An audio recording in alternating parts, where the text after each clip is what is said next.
All right, I'd like to call the meeting to order here.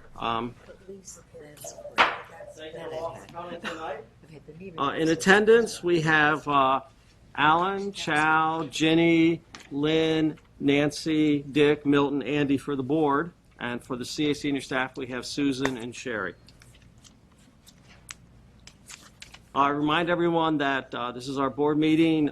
It is being recorded and also streamed to the internet. So you are on live. Civility principles. Speak kindly, don't speak ill. Accept and give constructive criticism. Apologize earnestly. Respect others' opinions. Respect other people's time. Okay, announcements of closed meetings. So there was a closed meeting of the Architectural Resource Committee on Monday, March 12th. In attendance were Sherry Fanneroff, Deb Bach, Eva Marie Lambright, Gracie Bradford. The reason to close, it was closed under Section 4, consultation with staff, personnel, consultants, attorneys, or other persons in connection with pending or potential litigation. The vote to close was 4-0-0. The meeting was closed at 1:05 p.m. and opened at 2:08 p.m. And the reason to close was discussion of new and ongoing covenant cases. There was a closed meeting of the Audit Committee on Monday, March 12th, 2018. The committee members present were Nancy McCord, Andy Stack, Ed Berman, James Young. The vote to close was 4-0-0.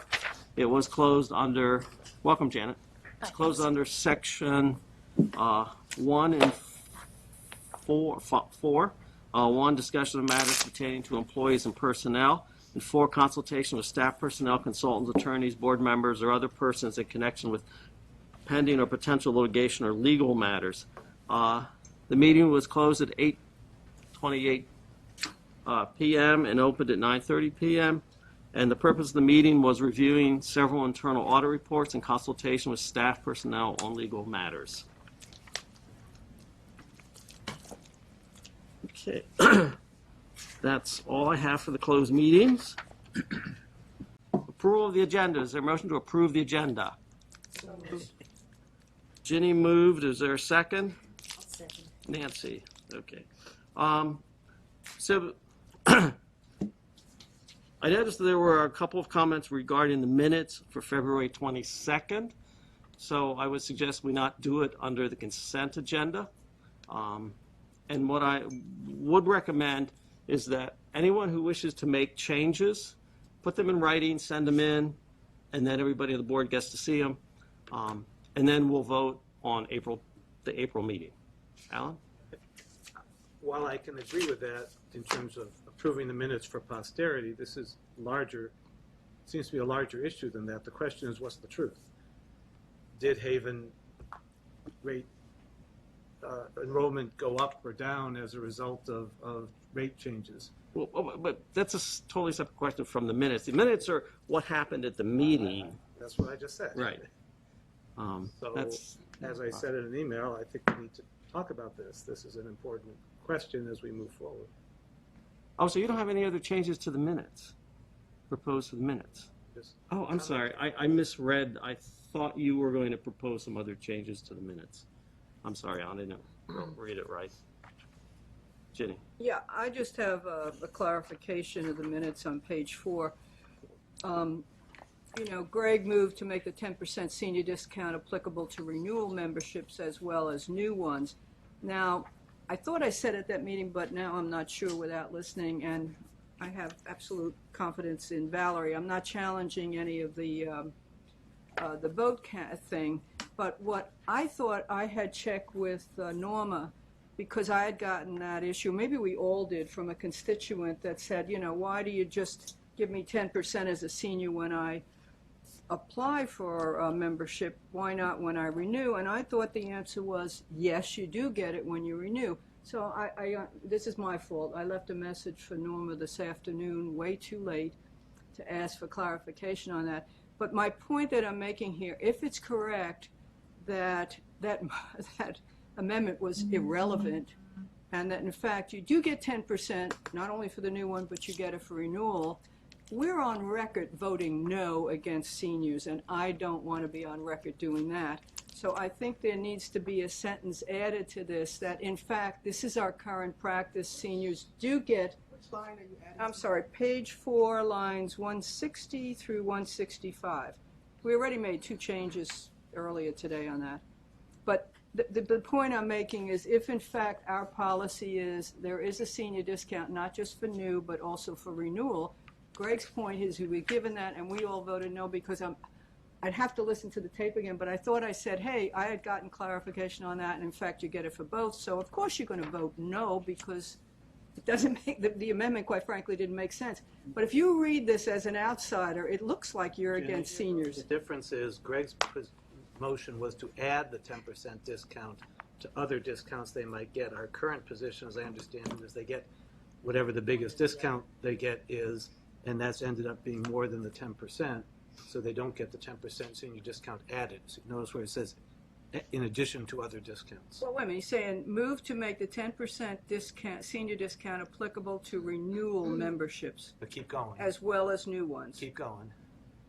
The 10% discount will be applied in addition to other discounts, and that's the change. Right, and that's what we don't do. Oh, okay. That was what he was. All right. Moving to Then I make withdraw all of my comments, every single one of them.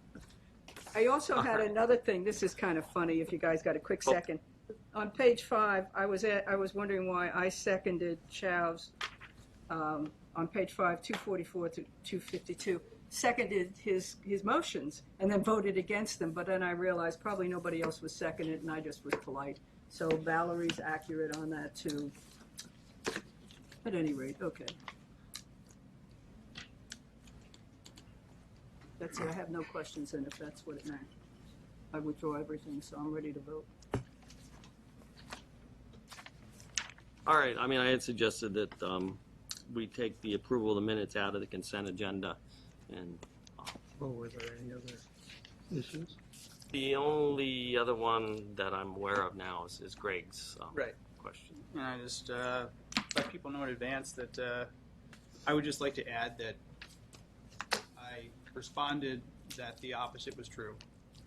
If we're going to allow this type of material to be in the minutes, then I asked that be included. In the alternative, we just take it out and just have the votes. It's up to the board. What page and what line? It's on the, I think it's on the first page. Actually, no, it's I think it was one. 145, somewhere around line 145.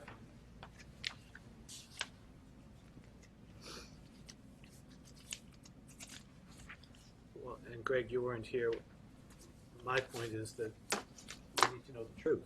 I mean, this isn't a matter of opinion. This is a matter of knowing the truth. And I'd want the truth to be reflected in the minutes. I don't know whether it's truth. It just has to be accurate as far as what happened. Accuracy. Well, I'm talking about the accuracy of whether or not membership went up or down as a result of changing the rates. Well, That's more truth. I'm more just do the minutes reflect what happened, Right. What was said. So And this always happens. It's happened in the past periodically when the minutes go on to include more than just votes. We've had these periodically where someone says, "Well, that doesn't quite characterize it accurately." So what I was going to suggest is we can delay this until the next meeting, go and check the tape, see exactly what was said. Is that what you would like? No. No. No. My request, I don't know if it needs to be a motion again. I mean, we usually handle these things with minutes with just everyone looking at each other and saying, yeah. Either just adding the phrase that I stated that the opposite was true. That's option 1. Or option 2, just take this discussion out completely, and then we're just down to motions, and we don't argue about what was said, and someone doesn't have to go back and subject themselves to the awful thing of listening to Well, our meeting again. yeah, I would say unless there's an objection, let's just delete lines 145 to 149. Fine. Is there any objection? No, but on on line 160? Yep. So are we going to correct that to state that we already have the 10% No, discount? no, because that's how it was written. That's how it was written. Okay. Yeah, he was actually asking for more than that. All right, with that, we'll keep it in with the consent agenda. Is there a motion then to approve the agenda? I'm sorry, I already had it, I'm sorry. What's No amended? changes, okay. All those in favor of the agenda? Looks unanimous, thank you.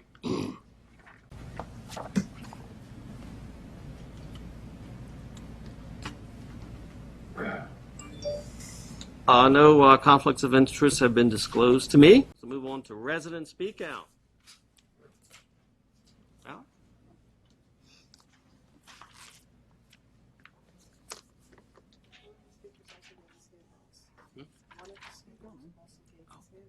Okay. You could pass it. Thank you. Okay, first up, we have Chris Oliva. Welcome, Chris. Oh, thanks, Andy.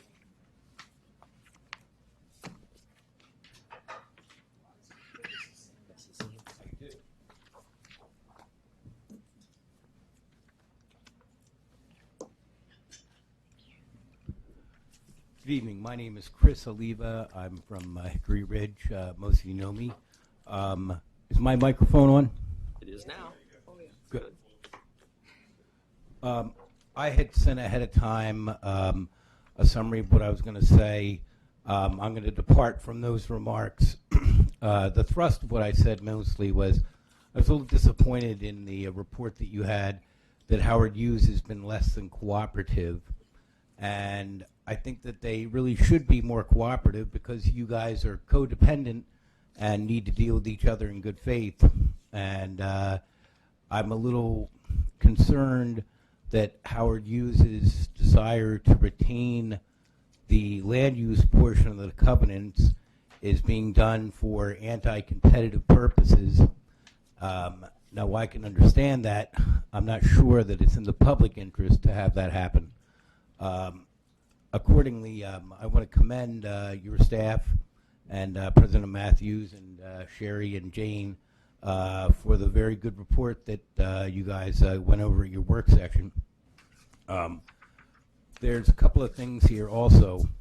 I included a letter to Alan Kittleman, our county executive, to have the board urge them to amend the zoning regulations forthwith. The county attorney acknowledged that there's nothing in the zoning regulations to provide for redevelopment of the areas beyond the downtown and the villages. And I've drafted an amendment already, and it's at DPZ right now. They're working on it. I wouldn't say it's a priority, and I think if Columbia Association would break to the county executive, it might move up on the priority list a little bit. And so I just want to urge the board to, stay the course. I know you're going to consider the resolution that was written tonight. My only suggestion with that resolution would be to add the zoning piece to it because they are intertwined and it does need to be attended to, and I think it will avert a lot of future conflicts. So that's really all I have to say. Any questions? Thank you, Chris. Questions? Milton first. Mr. Lever, would you send me a copy of the amendment that you sent to the county? Most certainly. Can you send it to the whole board? Absolutely. I appreciate that. Thank you. Just so you know, it was modeled on the section for the village redevelopment because that section actually satisfies all the requirements to redevelop in a floating zone. And while I know the Hickory Ridge is controversial right now, I testified that from a procedural point of view, I don't have any problem. You may not like the plan or you may like the plan, but it's being done properly. Alan and then Jay. Yeah. You said your amendment is with the planning staff right now. Is that correct? That's correct. I know you can't predict the future, but what would be a reasonable time frame for that amendment to show up? to be voted on, or are you more interested in us influencing the planning staff? Well, it's more than the planning staff. This is a policy question that's decided by our elected representatives. The planning staff has been, pretty receptive in the sense that they listen to us, but, they have a lot of things to do and things that they prioritize over this. So it would be helpful to give our elected representatives a little nudge. But it's not like it's going to be voted on in the next council meeting or something like that. I mean, I put it together pretty rapidly, but there's always more, the devil's in the details, as we all know. And people first see it, they look at it and they, need to think about it. Thanks. Jenny? Yeah, Chris, you were referring to legislation. You're talking about Council Bill 29? When you said it's already No, forgive me. allows for development in the village center, that's Council Bill Yes, 29? yes, the that's process. correct. Forgive Okay. me. Yes, that's correct. So you're just taking some section of that and asking us to attach it to this? Is that what you're doing? Yeah, all I did was adapt it to the commercial areas outside, so it would apply to these commercial areas Okay. rather than the villages. Same process. I got it. Okay, thank you. Any other questions for Chris? Thank you, Chris. Thank you, Annie. Next up, we have Susan Campbell. Welcome, Susan.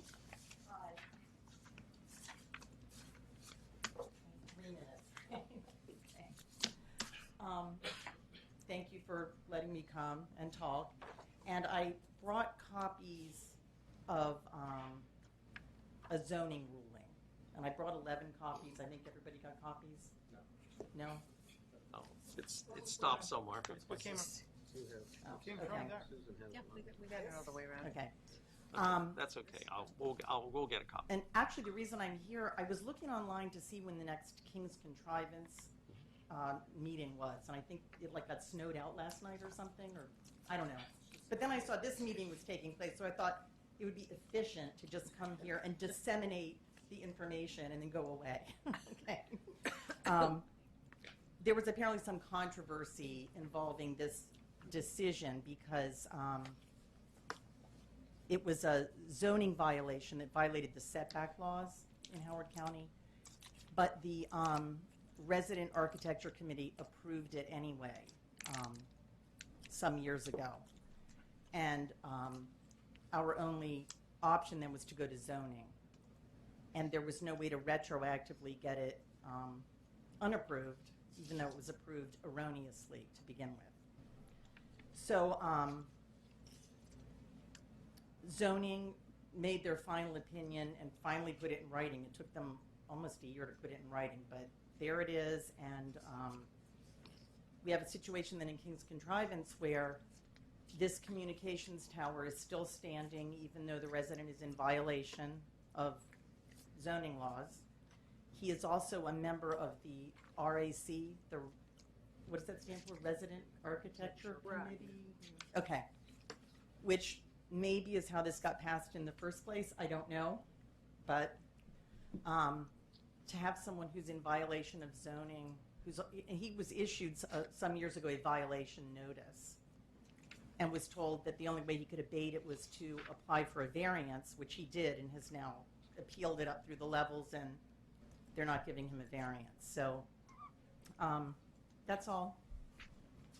And I just wanted everybody in all the other villages to know that this is zoning's final opinion on this, that even if you want to have a communications tower, you still have to observe the one-to-one setback.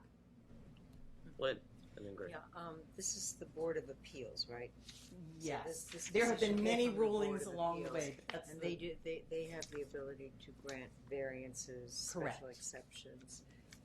Not having read this, Yeah. did they grant a special exception? oh no, for it's this? denied. If you It's look at the denied, last okay. page, no, it was Okay. denied, yeah. Yeah. So, Not having read it, I didn't know. Greg, and then Janet. What would you like for us? pardon me? What would you like from us? Nothing. I'm not asking for anything. I just am disseminating the zoning information because it's important. It's an important ruling that apparently is different from what at the homeowners level they thought zoning would do. So I think it's important to, To do what? to know that zoning has come out with this opinion, and it involves some federal law. I'm not a lawyer, I'm a psychologist, so I'm not going to talk about law, but something called PRB1. Remy, are you a neighbor? Are you a? I'm the person with the antenna right behind me, yeah. Oh, So, I mean, I'm trying to read between the lines. I mean, let's be open and honest with one another. I mean, would you like us in some fashion to advocate or put pressure on somebody somewhere to, like, I guess? That would be great. I thought they got what they wanted. But that's not If why they I'm here. disapproved it. Pardon me? If they disapproved it, then Correct. there's no need for us to do anything. Well, is the person? Well, at the homeowners level, maybe there is, because it's a zoning violation. Yet it's still there. That's all.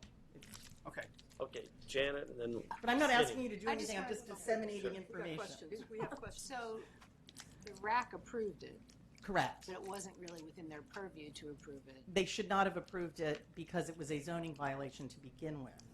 Yes. So they didn't have jurisdiction. Yes, and they sort of poo-pooed that at that level. And then does the zoning board have any sort of enforcement that you're aware of? Pardon me? Does the zoning board have any sort of enforcement that you're aware of? I don't know how the zoning board enforces They could things. order I it don't down. know. Well, it's not really this. Pardon me? It's Jenny really and the Sherry. zoning staff you're talking about, and then it went to the Board of Appeals. It's not actually the zoning board, correct? Well, at any rate. There were the so many point- hearings the at so point- many levels yeah, that I don't know worry- what's called what. Don't worry about it. What I'm trying to find out is, are you asking that, maybe this fits into what we want to think about with that resolution, some uniform covenant things, so that there's something in actually the architectural guidelines for each village that says regarding this issue, and that it's uniform throughout Columbia, so that when it comes to the RAC, it's very clear Correct. that you Right. can't approve this until they get zoning approval. Because they Or were looking something. at it more as aesthetics, right?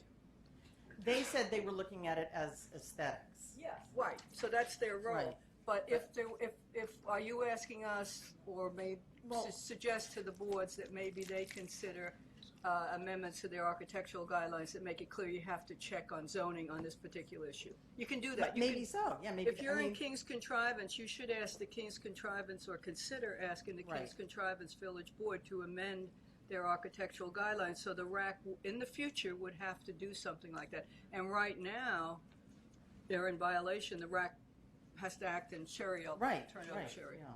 Well, it's not sure. We're mushing together two completely different concepts here. Exactly. We have covenants, which are enforceable by the village architectural committees, and we have zoning regulations, which are enforceable by the zoning board. Right.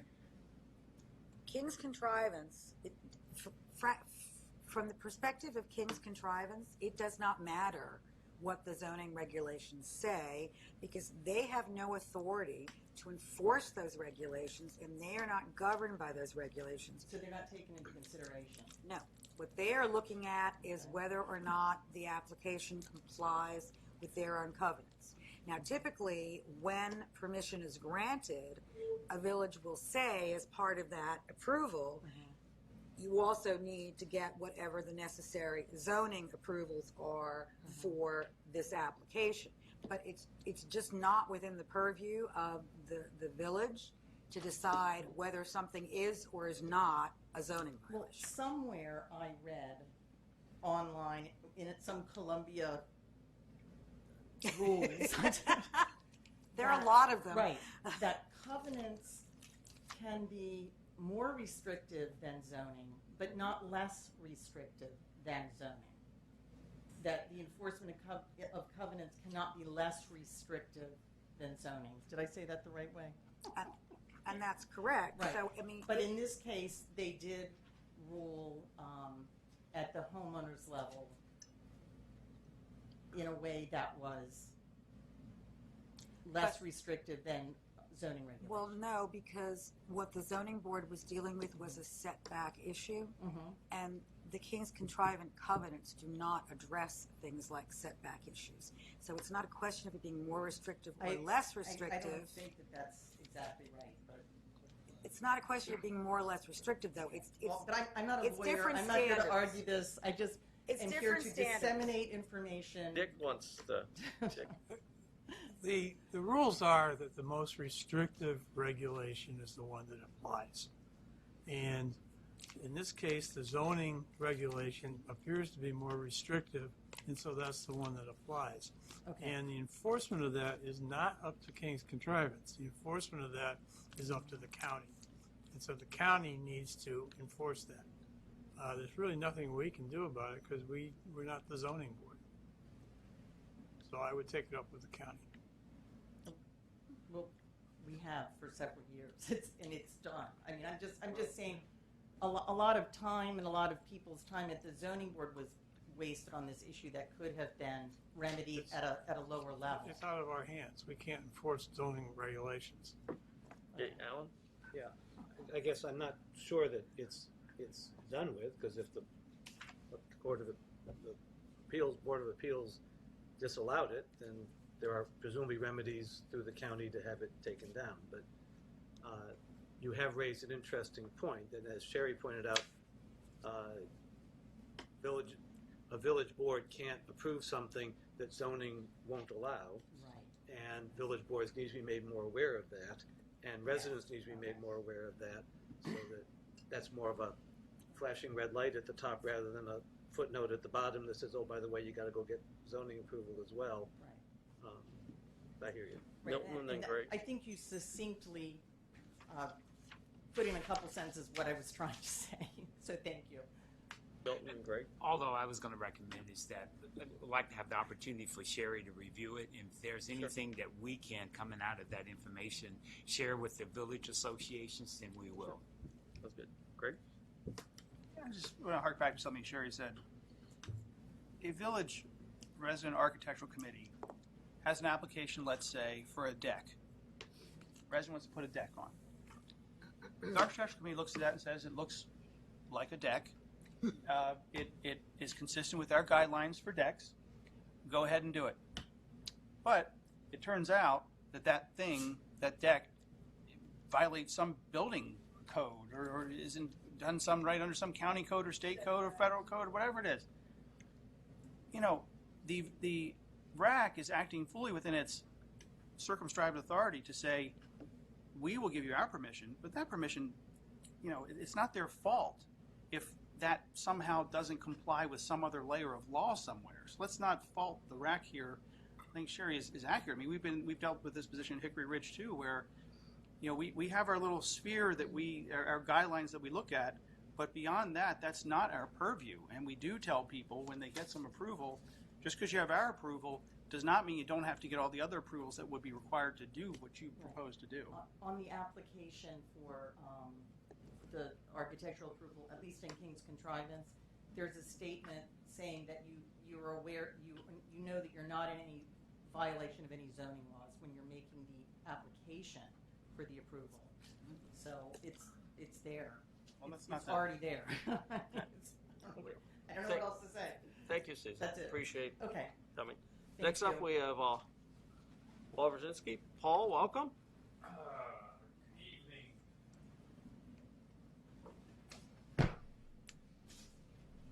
I don't know if I'm going to be able to cover all of this in 3 minutes, but I'll try. First of all, I wanted to give... Anybody? Pardon? If you represent an organization. No, I do not. I'm speaking for myself. First of all, I want to give kudos to your open space folks. I was crossing the bridge at the American Cities building yesterday afternoon. When I went up the stairs, I saw a lot of people had used it. A lot of, footsteps in the snow.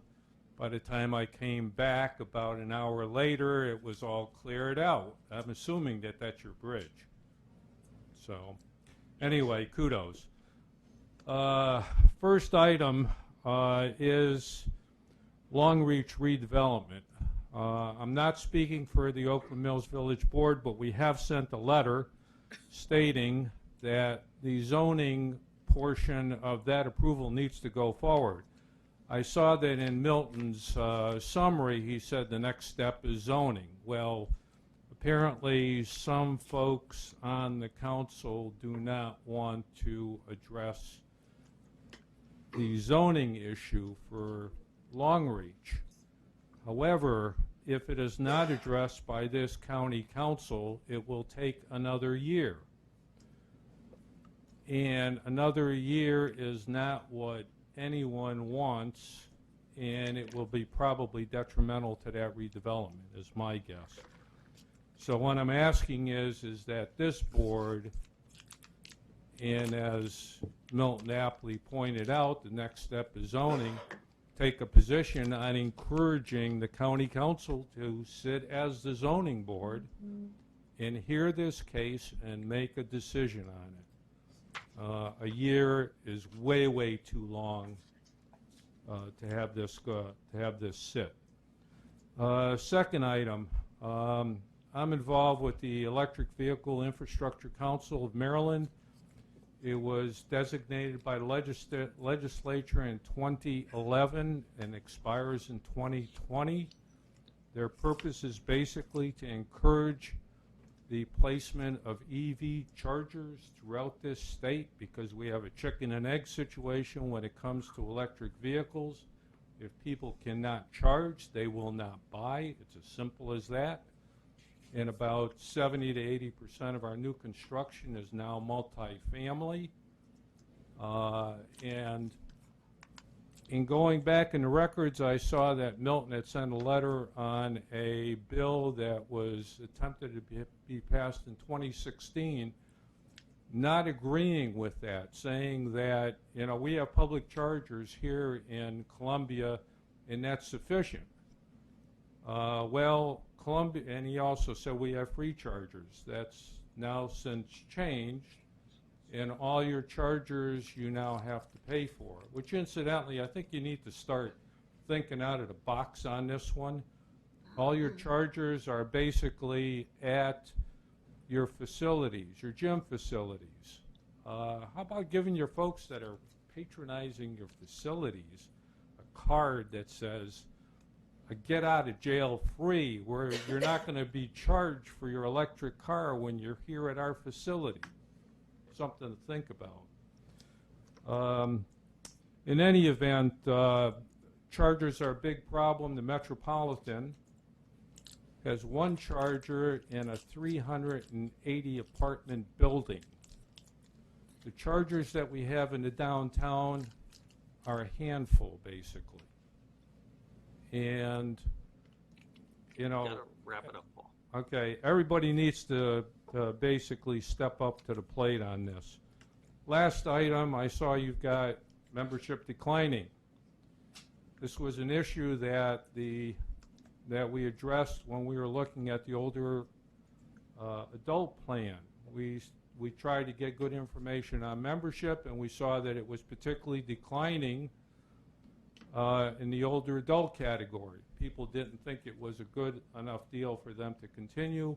Plus, they were not getting the facilities that they were after, so that they have migrated now to the Y and to other non-CA membership facilities. And now you want to increase your millennial participation. I see you've got an advisory group.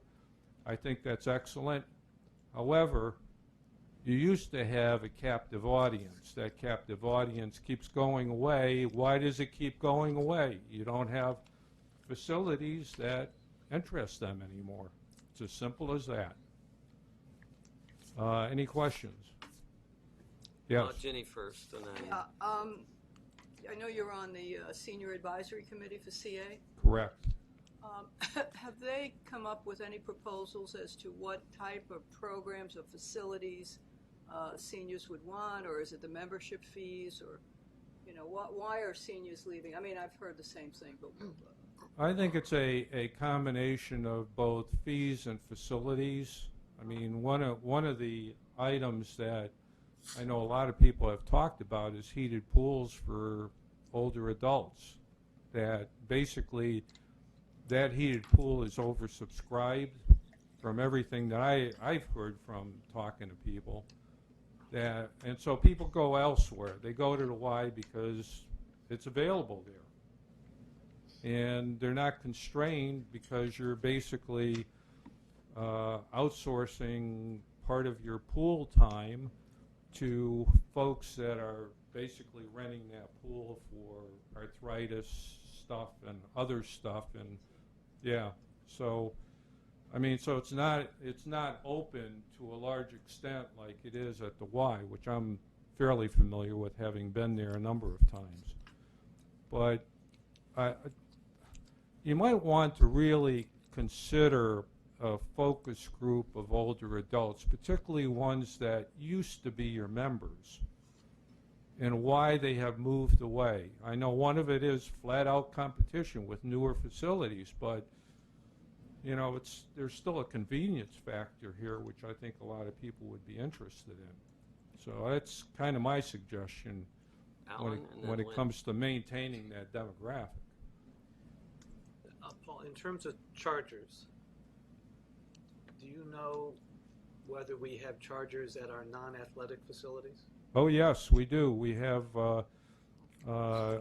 in the downtown, there's only a handful. There's 2 at Whole Foods. There's... That we put in? No.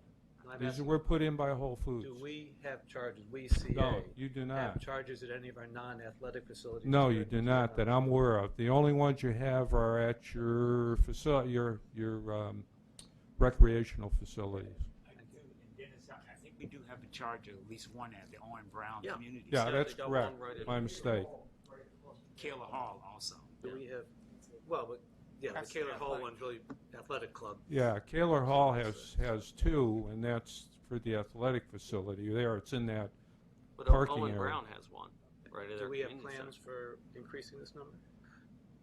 We have looked at it. Right now, I think we have 6, 5, 6. Yeah, something like that.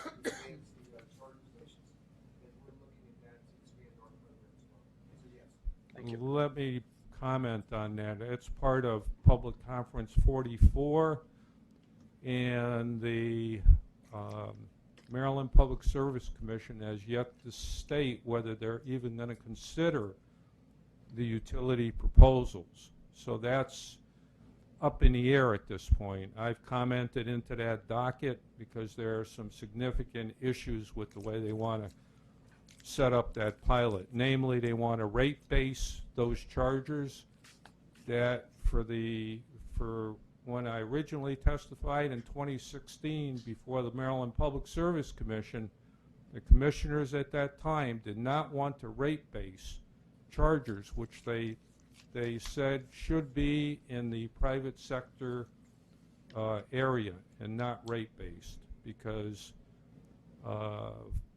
folks throughout the state would wind up paying for the chargers, and there would be a small subset of folks that would be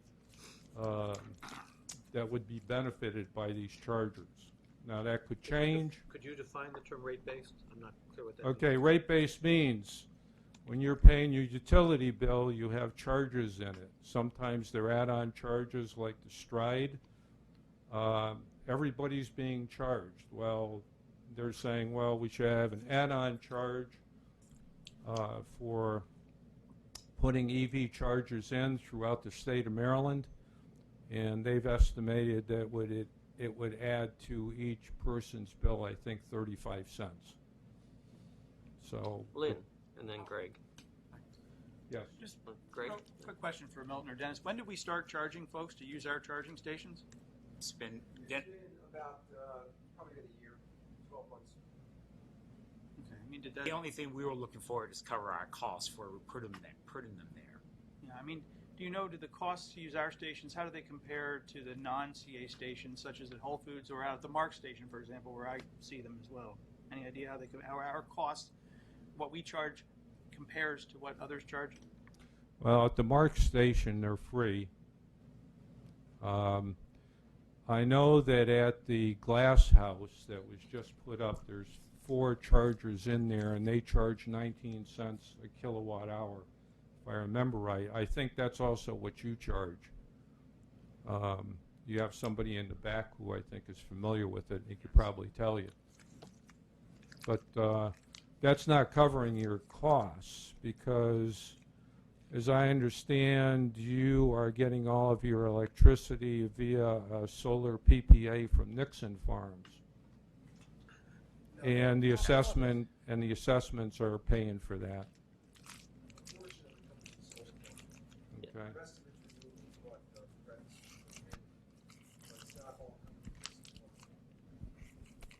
All right, thanks, Paul. Okay. Appreciate it. You're welcome. Next up, we have Eric Edmond. Eric, welcome. Thank you.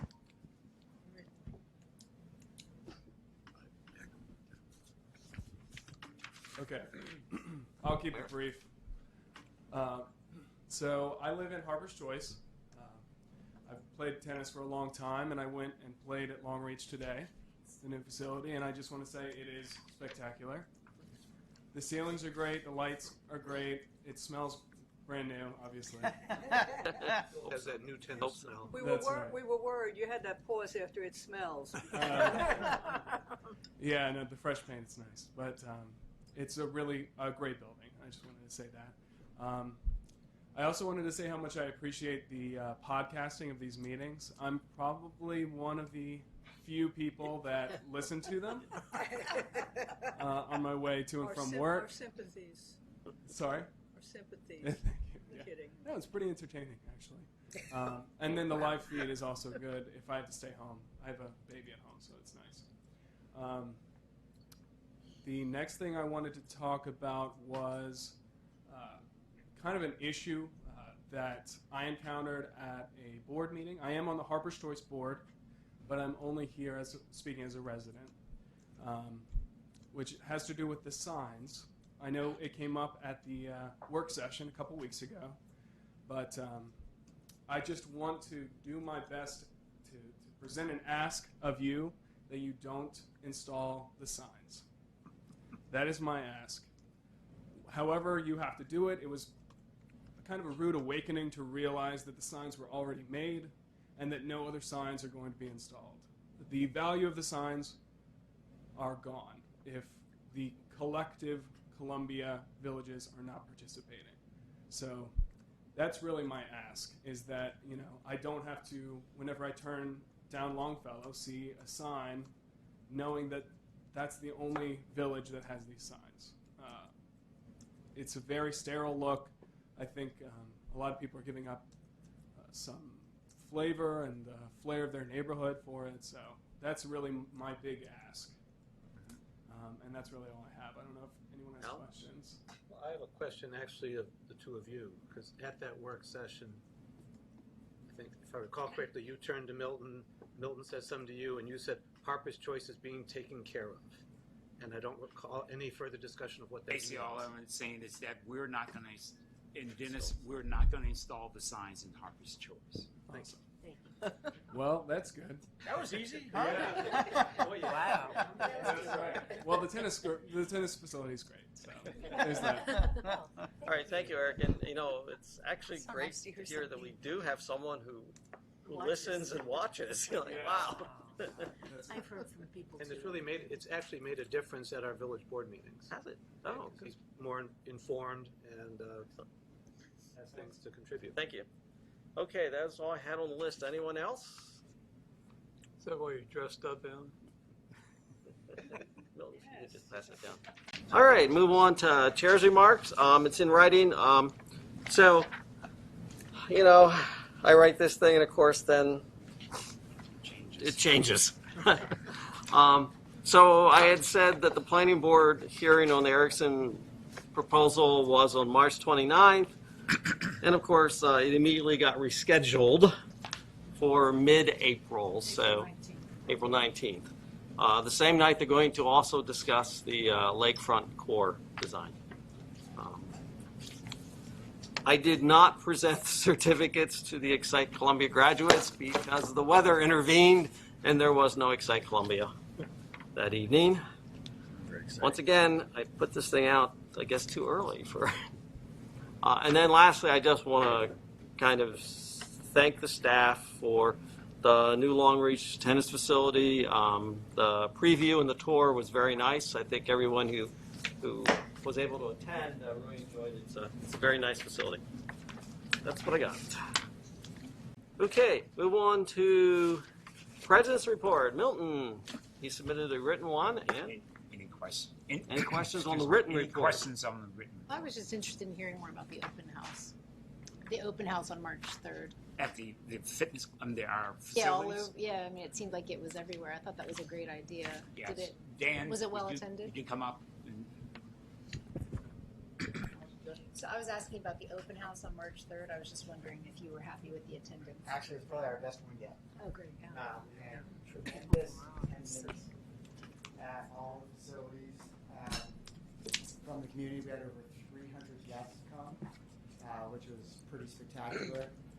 We sold 30 new memberships that weekend, which is our biggest weekend of sales on an open house weekend. So the new sales team, trial by fire, they just finished their training earlier that week. So they were out there really talking and helping and engaging the community. And there was a great response. So we were very, very happy. Dan, speaking of your new sales staff, it reminds me that the one for Supreme actually came and was visiting some of the fitness classes to introduce herself and the program. So that was kind of nice. Yeah, they're really trying to get out, trying to get part of their charge is to build relationships by walking around. So they're really out trying to meet their members and get to know the people who are using the facilities. Jenny, did you have a question? Yeah, on that one, and then I have a question on Milton's report. I think when we were talking about this in the budget, I was asking if you're doing a cost-benefit analysis. You have X number of people at X cost. What is it producing? Are you planning on giving us a report in like 6 months and tell us it's resulted in selling X number of memberships? Yeah, that we'll be able to track Something that. that shows that when we Yes. implement this, it's really producing. Otherwise, it's a revenue loss. Yeah. Absolutely. Okay. Yeah, Milton's report, maybe Dan could stay there because he may. Well, Page 2. Yes. Okay, page 2. The bubble, just one quick issue on the tennis bubble. We were talking about, if I'm not mistaken, when it comes down, courts, I thought it was 1 and 2 will become pickleball courts, and 3, 4, and 5 will remain tennis courts. What I'm hearing, feedback from the tennis people, they're really upset about 1 and 2 becoming pickleball, because when you have tournaments, they, in the old days, and this would happen again when the bubble comes down, they sit up on the hill and they can see courts 1 and 2 on this side and then the other courts. So they're saying if that could just stay as the tennis courts and then either do 3 and 4 or 4 and 5 or some other combination as pickleball courts. They're not objecting to 2 of the 5 courts becoming pickleball. It's the one we're selecting. So I'm sure you're hearing that from the tennis committee as well. The other thing. One point. Dan, is going to be 5 courts there or 6 at the? Well, there were There's 6. 5 under the bubble. 5 under So the bubble. we'll be Yeah, I opening up play 5 tennis courts. there. There's 5 now. There used to be 6 there. There's but a partial teaching court kind of thing. Yeah, when you put a bubble up. There's 5 playable courts. Oh, if you count that other court where the coaching court Yeah. is, it's outside right now, though it's Yeah. not part of the bubble, so there's just 5 under the bubble. One quick thing on pickleball that concerns me. I read something from the county about what they're doing. CA's doing X, county's doing Y. Forest Hills, whatever it's called, swim center on Route 29 is doing Z. They're all about pickleball. Oh, and the YMCA has got a great large group going. What I'm just asking that this board and the staff consider is getting people together so that I know this is going to sound strange, but that we don't overbuild and spend more money than we have to. If we coordinate those 4 entities, the YMCA, the county, CA, and this Forest Hill, the coach there, they already have the pickleball courts there, so that we don't create any upheaval, that we coordinate what is the real need and what should we be doing. I just sense everybody's going down their own way and we're going to wind up with maybe more pickleball courts than we need, or That's it. That's my comment. I've been saying that for a while, so that's it. Oh. I know Greg may, pickleball lover over there, may have a comment. I'm supporting it. I'm just trying to say, let's all work together. All right, Dick has a comment. I'll just say that pickleball is a fast-growing sport. What? What's that, Dick? It's a very fast-growing sport. Oh, no, I know that. And I have a feeling that as fast as you get those courts up, there'll be an audience for them. Yeah, no, I know that, and I know what they want, and I know there are some tennis players that play pickleball as well. I'm just saying that there be some planning and coordination. We're in a way a small county. There's only so much revenue available for everybody, and if we plan, we may get better results for the pickleball players. That's all I'm saying. And there may be some partnerships we can form if there's going to be some sort of a complex. That's it. Greg? No, I'm just still upset that Hickory Ridge, we're still not going to get pickleball there. It's nothing to do with staff. It's just the village board decided to reverse course and They were in a pickle. Alan? Three things. One is, I don't recall, maybe I missed it, Ginny sort of asked a question about the overlook of the two courts, and I don't recall hearing an answer. She made a statement. She didn't ask a question. She moved on. So we have discussed it. You can see all of the courts from that vantage point. Most of our tournaments are going to be played at Wild Lake, not at Owen Brown, because there's just not enough courts. Wild Lake, they wanted to move it to Wild Lake, but then that diminishes the number of courts we have at Wild Lake and takes us under kind of the limit for running the quality tournaments that we run there.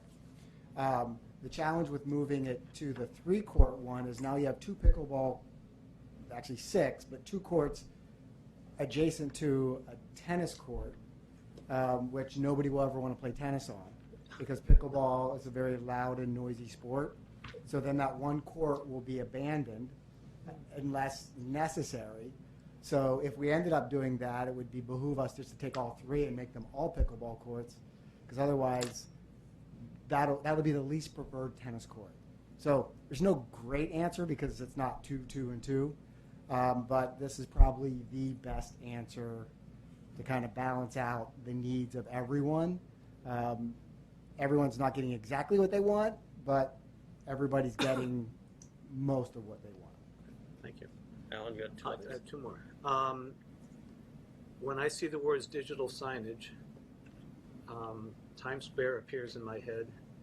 Please say a few words so that Times Square goes out of my head when we're talking about digital signage at our golf courses and tennis facilities. We use digital signage more as another information tool to get our message out.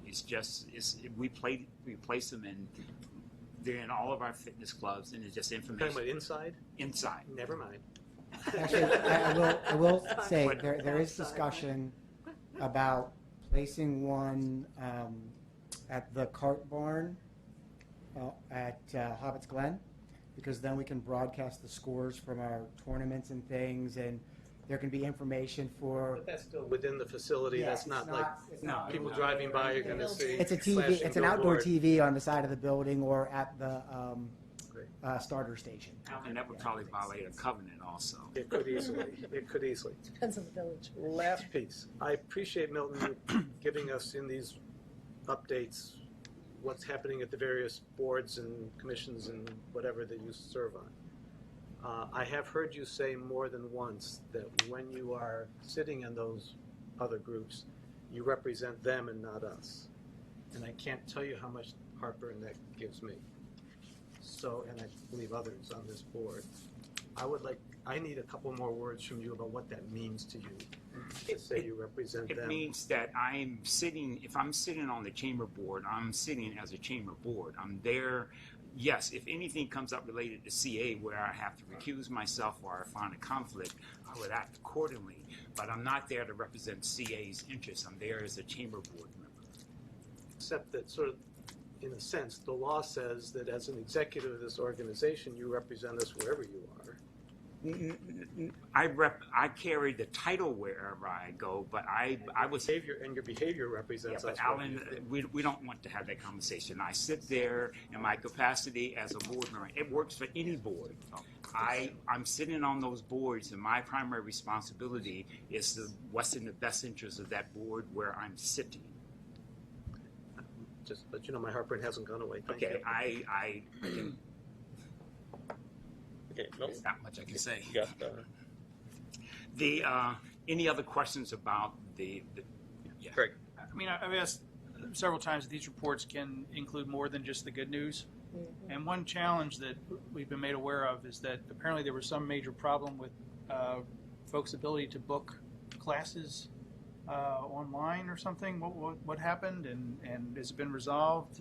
What's going on? Book classes online. So there was an issue with Daxco, who is the company who owns our member management system, and the app, using the app to schedule classes, they were having a slowdown for some reason, and we had to reach out to them and have them work through it. They did not reach out to us, which was unfortunate. They didn't realize it. So as soon as we were made aware of it, we reached out to Daxco and got them working on it, and it took them a few days, but they were able to determine what the cause was, and I can't tell you what it was. But it has been resolved. But there was a few days where there was a slowdown, but I believe it happened after this report went out. I heard it wasn't just a slowdown, but people could not book classes using the app. Well, it just slowed down to a crawl where some people timed out. Not everybody, but some people. So it wasn't completely broken. Just some people did time out. All right. What have we done to, I guess, make sure that doesn't happen again? Well, So there isn't anything we can do to make sure that doesn't happen again because we don't own or run the software. It's a third, it's another party. It's Daxco. So Chuck's been working on that. There have been three different. Daxco's put 3 resources on it at a high level, and it looks like issues with the APIs, with the actual addresses for where this is, where the activity is going. If you're remember that the software, we refer to it as Spectrum, and it's now owned by a company called Daxco. They bought the original developer, and it's cloud-based. It's hosted on the Microsoft cloud. We don't run or operate on it. So what we can do is put a lot of pressure on them and continually monitor that, but they've been responsive and are working on it. And one thing Dan mentioned is that they didn't tell us. We essentially found out when residents started complaining, right? Have we talked to Daxco and made it clear that that is unsat and that they are to notify us if there's a problem with the program before we hear from users? I don't know that they identified the problem before we heard from users. I'm just curious, though, if they couldn't put in some type of monitoring that would They are. alert them to slowdowns. Okay. Do we have a performance standard in our contract with them? We do Percentage for of uptime. overall performance, but the system is working, is meeting that standard. So I don't know what it is specific to the app. I'd have to look in. Well, we're not happy with that either, as you wouldn't be. So. Ciao. So Milton, I have a question about the board you're sitting. Which kind of boards do you select to sit on? Or Do I select to sit on? Yeah. Well, keep in mind, when I came here, I was told there was 3 boards that I was on, and that was the Trust, the Downtown Columbia Partnership, and the Downtown Columbia Culture and Arts Commission. The other 2 boards, I was appointed by the former county executive to be on the Howard County Economic Development Authority, and the only board I really saw was the Chamber Board. Oh, yeah. Actually, Dan, as of 2:30 today, this person, Pauper's Choice resident, wrote to all of us and was having a problem getting online. And the answer I got back anyway was, these issues have nothing to do with the website or the app itself. It is the software system we use for class registration that seems to be a problem as of today even.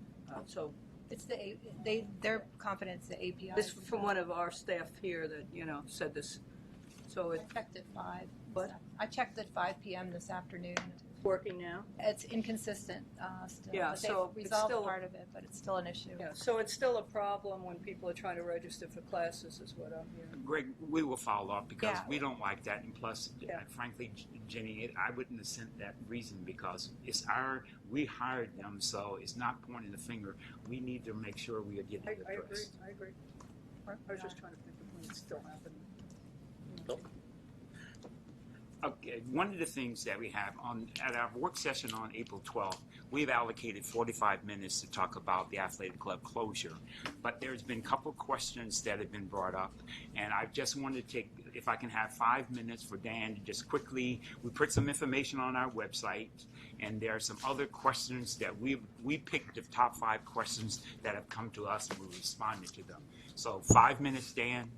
Okay. So this is a process that actually I look back.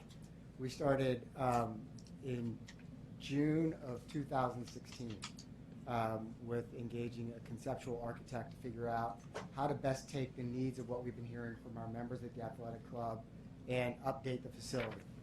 And here we are. We're 6 weeks away from that happening. After the board approved the budget, we were able to launch our website, which is accessible from the homepage. Oh, my eyes are getting bad. Or on the actual athletic club website. Now, normally there would be a red banner up here that says click here for renovation FAQs, but the weather superseded that for today.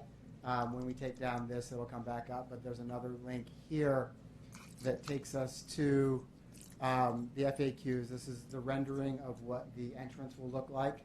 A few of you may recognize the statue in the front yard. We're repurposing that. About 2 weeks ago, we finally received a video rendering, and it's 4 minutes long, so I won't play it because that'll take all of my 5 minutes. But if you want to take a kind of visual look of what it looks through, there's a video rendering, and there's some pictures I'll scroll through real quickly. But beginning back in September, we began putting an FAQ together of questions for the team. After the August shutdown, we were telling people it was phase 1, so the obvious question was, what's phase 2? So we put an FAQ together for the team, and they've been answering questions since then. And they obviously had a lot of questions because some of the questions involved what happens to us. That's not on this page, but we've addressed that with our team as well. So the most popular questions, so people can go and research, and then more detail and case specific we've been answering on one-on-one, is when will it close and for how long? It's closing April 30th, and we're expecting about 6 months. Why for so long? The scope of work is enormous. We will be basically gutting the locker rooms, expanding them, redoing them completely. The whole main front of the house and the entranceway will all be getting redone. Why can't it remain open? The renovation is so extensive, all of the life safety support systems have to be taken offline. A lot of the HVAC is going to be updated, so we won't be able to. What if I'm a OneFit member? You'll be able to use the other 2 facilities, Supreme and the Columbia Gym, during the time that it's closed. The biggest question, the fitness stuff is easy to answer. The biggest question has been around the group fitness schedules. We have 81 classes there. We will be accommodating 73 of those 71 classes in some form or fashion. Vicki and Megan have done, and we'll go into more detail later, an amazing job trying to make all of this work. What they had to juggle and get done to make that happen, they've had to move some major rocks. Tennis will be closed until August.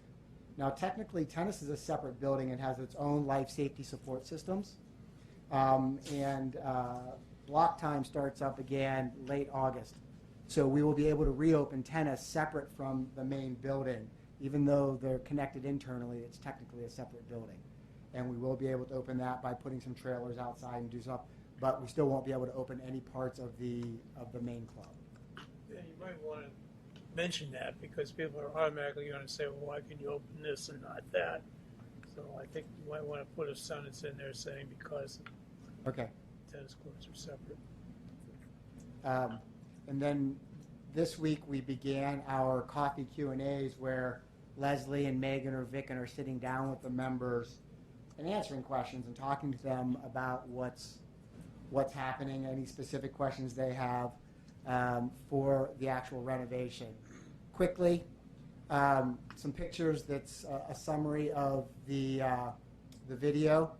The number one thing we did when we met with the original architect was the most important thing in this facility is our communal space. It has to be bigger and it has to be taken care of. And that's exactly what happened. In the forefront, that's the entrance. The lobby, that's the central focus point. Bigger space. We've dropped the ceiling. Greg mentioned opening the ceilings. We actually dropped the ceiling there to keep the noise down because of the other spaces around it. Expanding the seating area. I think you saw a quick look at there's a view of the coffee or the seating area. I'm trying to find the coffee bar because coffee's so important. Or better coffee too, right? Better coffee's a part of this. Exactly. Right behind right opposite the seating area, the coffee bar's there. It's going to be an extensive coffee. Very, very important. And that was the number one directive that the architect was giving. This has to happen. You build everything else around the coffee and the lounge area. And he got it. We hired a fitness-specific architect who does this for a living, and he got it and really built. You saw the entranceway, really trying to open that up, a living wall, really trying to create a great space, opening up the fitness areas. Back here, we're going to put a functional training studio in, which allows some more free-form type activity, as well as a tribe team training studio to create some small group training. With the functional studio, are you going to allow anyone to go in there? Because we got this email, remember, today or yesterday, about only the PT trainers can use. This is it's a wide open space. So anyone can Yes, use. This is really a functional one yeah. with. Okay. It's a wide open space. The tribe team training room would be for tribe team training, but adjacent to that and between you have the cardio, and then the back room and the middle room is a functional training space that's wide open right off the floor. There wasn't a picture of the locker rooms here. Locker rooms are getting completely gutted and redone. The other major things that we heard about from the members, the locker rooms, namely the whirlpool, it's not really accessible and it leaks into the group fitness studio downstairs, so it's a twofer. I heard complaints about the size of the showers in the swim center, so I'm wondering if there will be larger showers in this facility. Yes. Hmm? They are larger. They are larger? Yes, get more room there. Thank you. God bless America. So as you walk through, here's the visual representation of the lobby. As we move into next,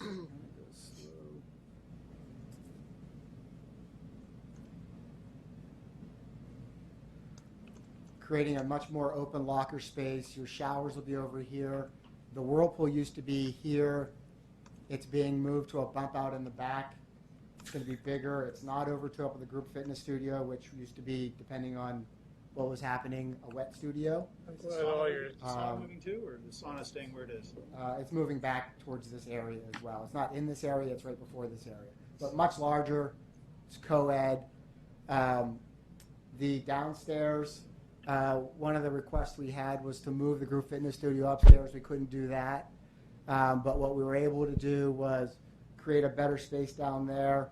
We're going to tear out the floor. We're actually able to lower it a little bit to add a little bit of height to the ceiling to give it a little bit less of a dungeon-like appearance. Add a few windows to let some light in. So really trying to work to take care of all the things we've been hearing for the last how many years without being able to do a rebuild, but repurpose the space we have. Is this on the web If, now? Yeah, it's on the It's web. if been I walk into the current facility, can I avoid, other than going out of my way to avoid, seeing a sign that says there's going to be a closure because of renovations for this period? Or are we making it hard for people to get that It would be information? hard, but I will say that when we closed last August for that mini shutdown and we took down the package plan plus walls, we still had members come in and ask why we took down the package plan plus walls. But I know these two signs are posted in the facility. One is the FAQs I just went over. At this size? No, bigger, poster size. These are just, and this one is the fact that just plain and simple, there's a renovation coming. Is it red? What? Is it red? No, they're bright blue. Does the text in the middle stand out more from the background? Yeah, on the it's real bright text? blue, white on bright blue on thank you. our blue. Greg, and then Chow, and then Just two questions. You didn't mean the sauna is going to be co-ed, did you? No, no. Okay, good. The whirlpool, Well, gotcha. hot tub. Well, it's swim Big sauna fan. Second thing is, are you going to hold off on the shutdown until the Supreme is finished? Because right, we've been over at Supreme, and there's quite a bit of area that was taken out of. Well, that's why play. we're jamming all that work in now. So the idea is that's going to be finished. Yes, before the upper this floor is shuts actually down. already open. Oh, great. The upper floor opened yesterday, and downstairs we're just doing a strip of rubber that came up, and the locker rooms are within a week. So everything's actually there is going to be done within, I'm going to give myself a cushion, next 10 days, but probably sooner than that. Great. okay, Chow, Janet, and Nancy. Chow? I really like it, so I hope it worth that $5 million. Janet? I was just curious. I don't think you have anything to do with this, but I think the search function on our website is terrible. And, I was looking for information on this, and I know it has that block, but I didn't see that initially because it was below my standard landing page. But, that big search thing comes up, and then athletic club shutdown is maybe 10th on the list, and even then it's not really there. It's sort of buried in other text about something else. So I don't know if there's something we can do about that, but every time I go to our website to search for something, it never comes up, ever. And sometimes it comes up like on the third page, but it's almost useless. So Nancy? The pool area, is that going to be totally brightened and made new again? We're going to touch it up, but it's not part of the main renovation. Or you're touching it up? Okay. It's the newest part of it. I'm just asking. I mean, the rest of the building's going to be so spiffy looking. We're going to touch it up so it is, because yes, we do realize that everything is going to be very nice and shiny around. And then you walk in there and, thank you, Jenny? pool area.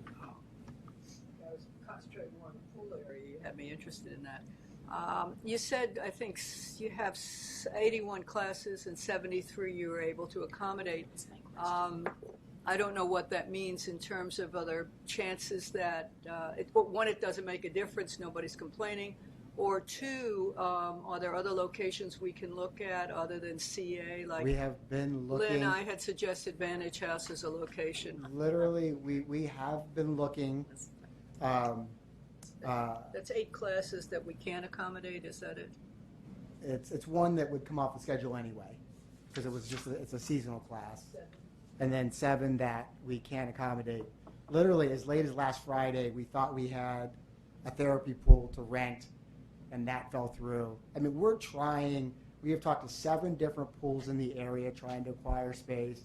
We're renting space at Kaler Hall, and the reality is, duplicating every class is not necessary. Some of these classes were not done because other classes already exist that are similar. So, I think trying to replicate all 81 classes and jam them into 2 other facilities or even other facilities, it's not entirely necessary. We're really spreading everybody thin as it is because we're making them go to the athletic club and Supreme, but then we're basically doubling the size of the classes. It's almost split equal between the 2 clubs, or slightly more at Supreme than Columbia Gym. but trying to replicate all 81 and just going to every reach of the county, I don't think is really entirely necessary. It would be the nicest. It would be nice to say we did it, but I don't think people are going to be missing out. Well, that makes on sense. But I mean, on the 7, the therapy pool, then is that? No, it? there's. Oh. There's a lot of classes in the therapy pool. I was just wondering how we're going to accommodate them. There's 3 of them are going to be the aqua arthritis classes. So there's 10 aqua arthritis classes. 4 of them have permanent homes. 3 will be run outside when the outdoor pools are open. And then there are 3 that we don't have space for. Okay, second quick question. We're closing the Columbia Gym. I had gotten this question for some people, and I haven't had a chance to send you an email on it. But the Columbia Gym pool will be closed April 2nd through the 6th, I believe. And the question I've been getting is, why don't we wait to do repairs on the Columbia Gym pool when the Columbia Gym closes down and do it then, rather than close it now? Because we're not closing the Columbia Gym. Well, you're closing the pool. I know, but we're not closing Columbia Gym. Well, I'm talking about the pool. I know, but you said wait until we close Columbia Gym. We're not closing Columbia Gym. Oh, you're not closing that during the summer at all? No, we don't do that anymore. We don't do that anymore. Oh, for a week even, or No. something? Oh, well then never mind. Okay. No, and right. so if we waited, because we couldn't close Columbia Gym when we have athletic club closed anyway. Yeah, okay. That's why we're trying to get all this work in now, So because then we that's the can't answer. do You anything. answered So it. Thank you. we'd have to wait another year to do any Got it. Thank work. you. Brief answer. Nancy and then Jen. Quick question after. So, sorry. Well, Nancy. So, the Haven is a nice warm pool. Oh. And I'm wondering why, I mean, I really enjoy it and I love it that it's almost empty, even though I shouldn't love it because it's almost empty. But since it's almost empty, isn't it possible to do those arthritis classes You would there? have to have them at really odd times of the day. Well, the afternoon is... You would have to have them at really odd times of the day. The reason we went through this with another response, the reason a lot of classes didn't move to Haven is because that's all they do is programming. So all of the prime programming times are taken. So whenever you'd want to take class, they're already full. So you'd have class at 2:30 in the afternoon or 9 o'clock at night. You just have to have classes at really odd times because existing programming already exists at Haven, because that's all they do. But a lot of the arthritis classes are made up of gray-haired ladies. And so they're most often retired and could do it in the middle of the afternoon. And these are the people that need it the most. We can try a few in the middle of the afternoon. I mean, that's just, every time we've moved, like we moved a gentle yoga class that had 4 people in it. We moved it a half an hour from 9:30 to 10 o'clock. And I think we all got about 100 emails about it. People aren't as flexible. We can try it. We can have them in the afternoon. Just that we cannot provide them at a time that's convenient. Couldn't you survey, Nancy? I mean, couldn't they survey the people and ask? I mean, I like your idea. Couldn't they survey the people in the class and ask them? We just have to find times that the pool's open. Joe. So you said the Columbia Gym will not be closed this year? Because I remember in the past they were being closed, right? We stopped doing the annual shutdowns, and because we're not going to wait a year to do maintenance. Okay. So we're doing rolling maintenance and repairs, so we keep things up to date and not save things and let things be broke or not work properly for a year. Good, thank you. Great. I just wanted a little commentary. We're going to continue to get these emails as more and more people discover there's apparently one button on our website you can push to send an email to all of us. Yeah. Okay, it's getting more and more popular apparently.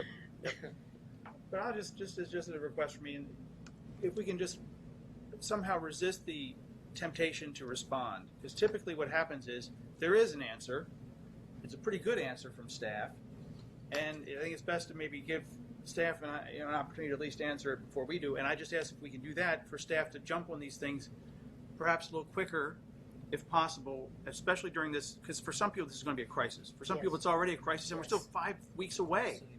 I thought the gym had closed a couple weeks ago. It was so bad. I mean, I think we all have to be. But does anybody besides Milton on the staff get those emails that come to the board?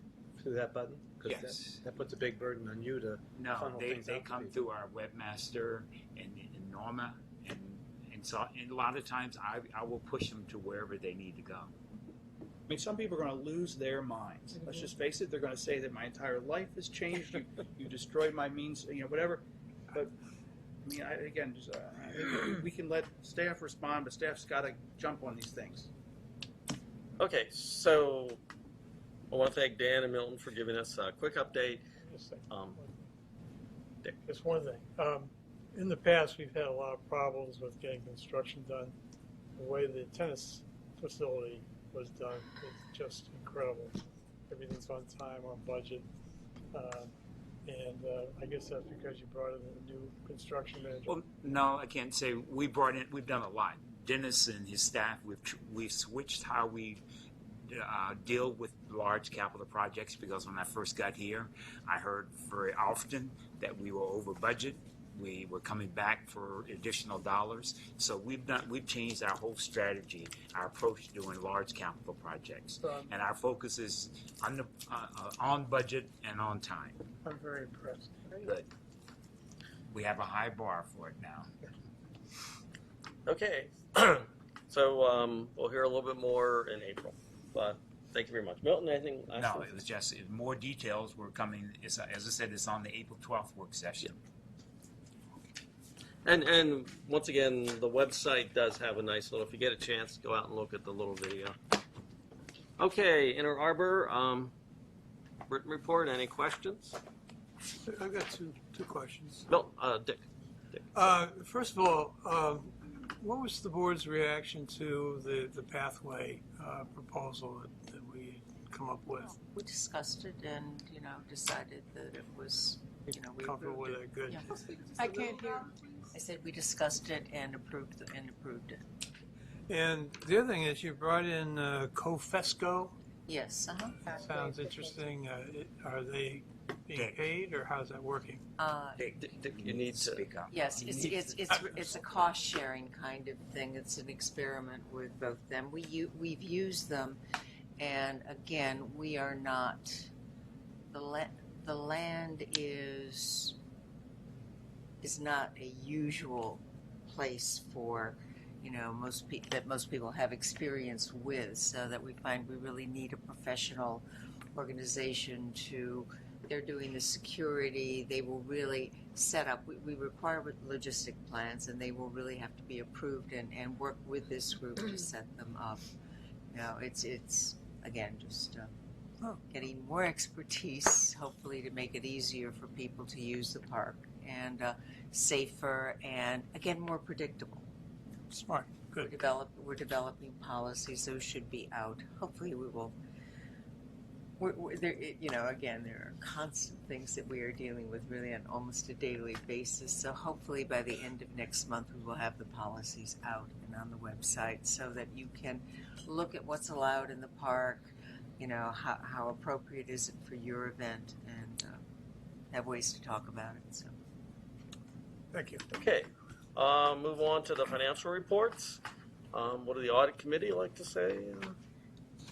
The audit committee, you all received the financial reports, and we went over it, and the audit committee approved our sending these reports to the board. So you have your reports. Any questions? You've been reported. Okay. All right, thank you. Move on. Consent agenda. Hearing no objection.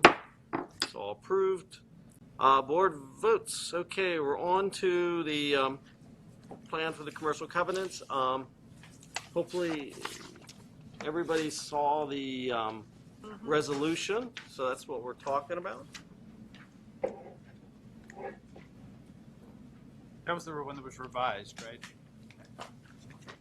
Revised. Is that one revised or not? Yes. Yes. It sends as a separate document. Send it a separate document. You want to move?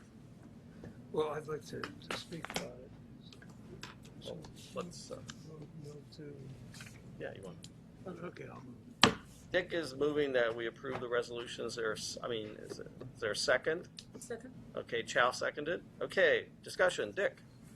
I think I want to make sure that it's very clear that as difficult as this process is going to be, that the board has made it clear that we want to pursue this and resolve it. And I suggest that we add a couple paragraphs, perhaps as point number 1, saying that CA is concerned with the complexity and uneven enforcement of Columbia's commercial covenants and wishes to find a long-term solution that would result in a simplified system with consistent and unified enforcement.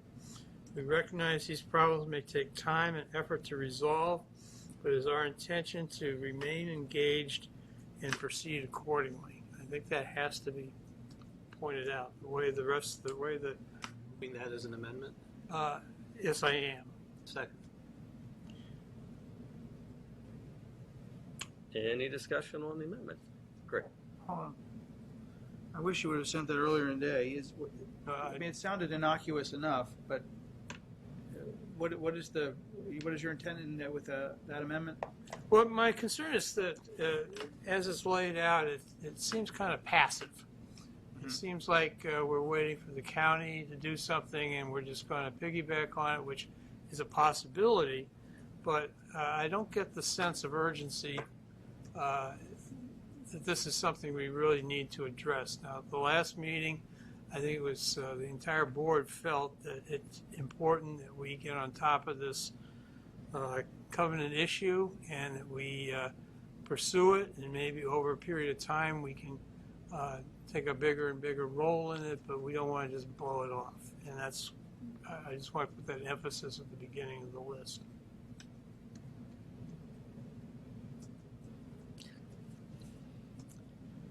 Could you read it again?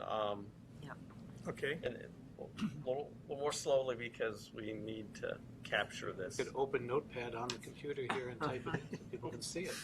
Okay. It's our technology. CA is concerned with the complexity and uneven enforcement of Columbia's commercial covenants and wishes to find a long-term solution that would result in a simplified system with consistent and unified enforcement.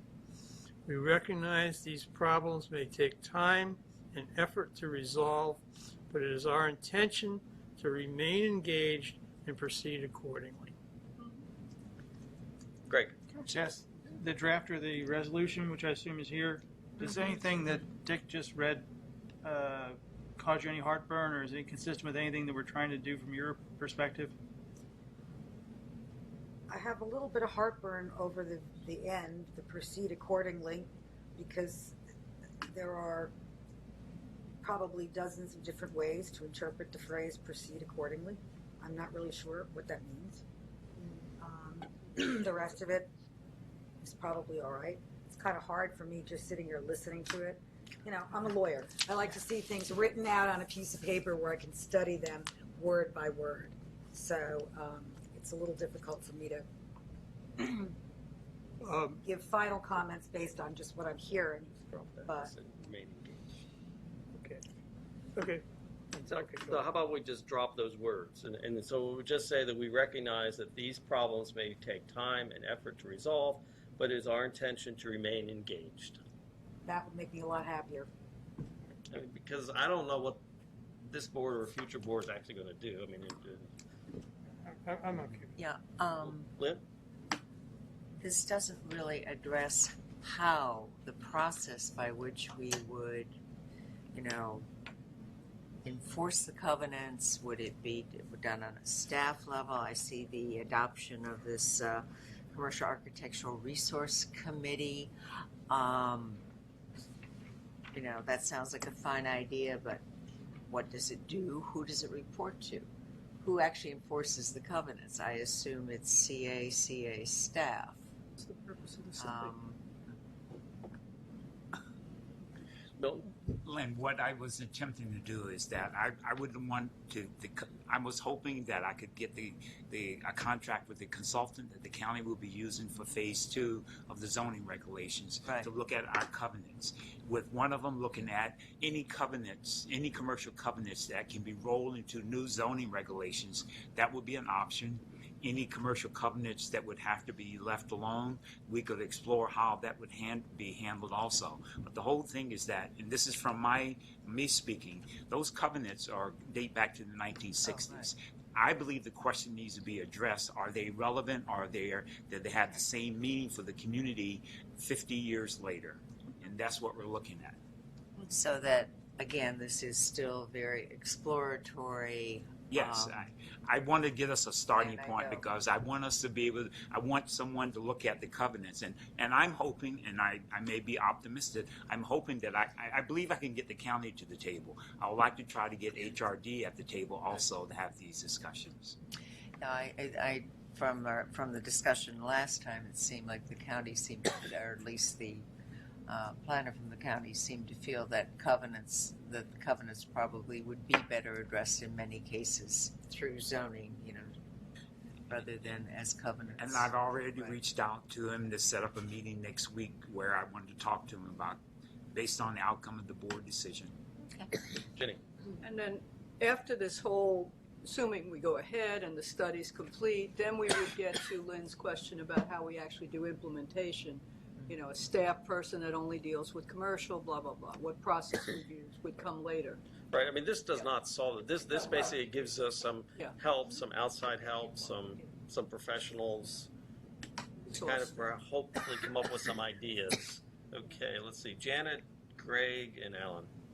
So I just wanted, that was my understanding. This was a resolution to go and explore, and then any agreement that we enter into regarding commercial covenants would come back to the board? Yes. Okay. I just wanted to make sure. Well, basically, I'm just trying to get a study done to give us a framework because commercial covenants have existed other places. I just want someone to look at them with our input and saying, okay, 50 years later or 45 years later, commercial covenants, Columbia community, what's the benefit to them, or do they need to still be there? Mm-hmm. Greg, and then Alan. Yeah, this is, I guess, for Sherry, if you can talk about it here, and it has to do with something I put in an email earlier, and that's in the week, as far as whether it's appropriate for us to perform some type of engineering review as part of this, as opposed to architectural, because my understanding is we were looking more, the intent of this was to look more at, exterior type things, similar to a resident architectural committee. How will this differ from essentially what a resident architectural committee does? By virtue of the types of construction involved, commercial developments, the architectural issues are far more involved, I believe, than with respect to residential properties. Frankly, this resolution, what this board will be resolving is the final sentence of the document. The things that are listed here are listed as findings. In other words, after the discussions that we have had so far and the reports that I've provided you, it seemed reasonable to say that these are things that the board believes to be true.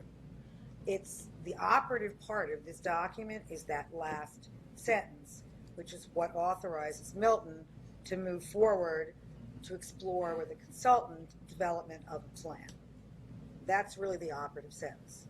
So if there's something that you want to remove, delete, change in the first 7 items, to me that doesn't really change the nature of the document. Alan. Well, what is it why does Milton need this resolution in order to do this?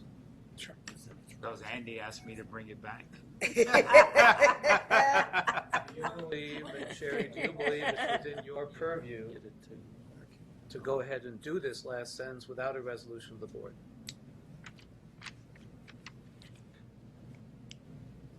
I I can't answer it right off the top of my head. I know I can reach out to a consultant, and based on the dollar figure the consultant would give me, I could do up to $75,000. But if it's more than that, I would have to come to the board. So I just figured, why not start with the board? Well, except you said you did it because Andy Well, told you yes, to do it. because I brought. Well, remember I brought the idea to the at the last time. Right. Okay. Really, the question was when we discussed this at the last meeting, and I had presented that report.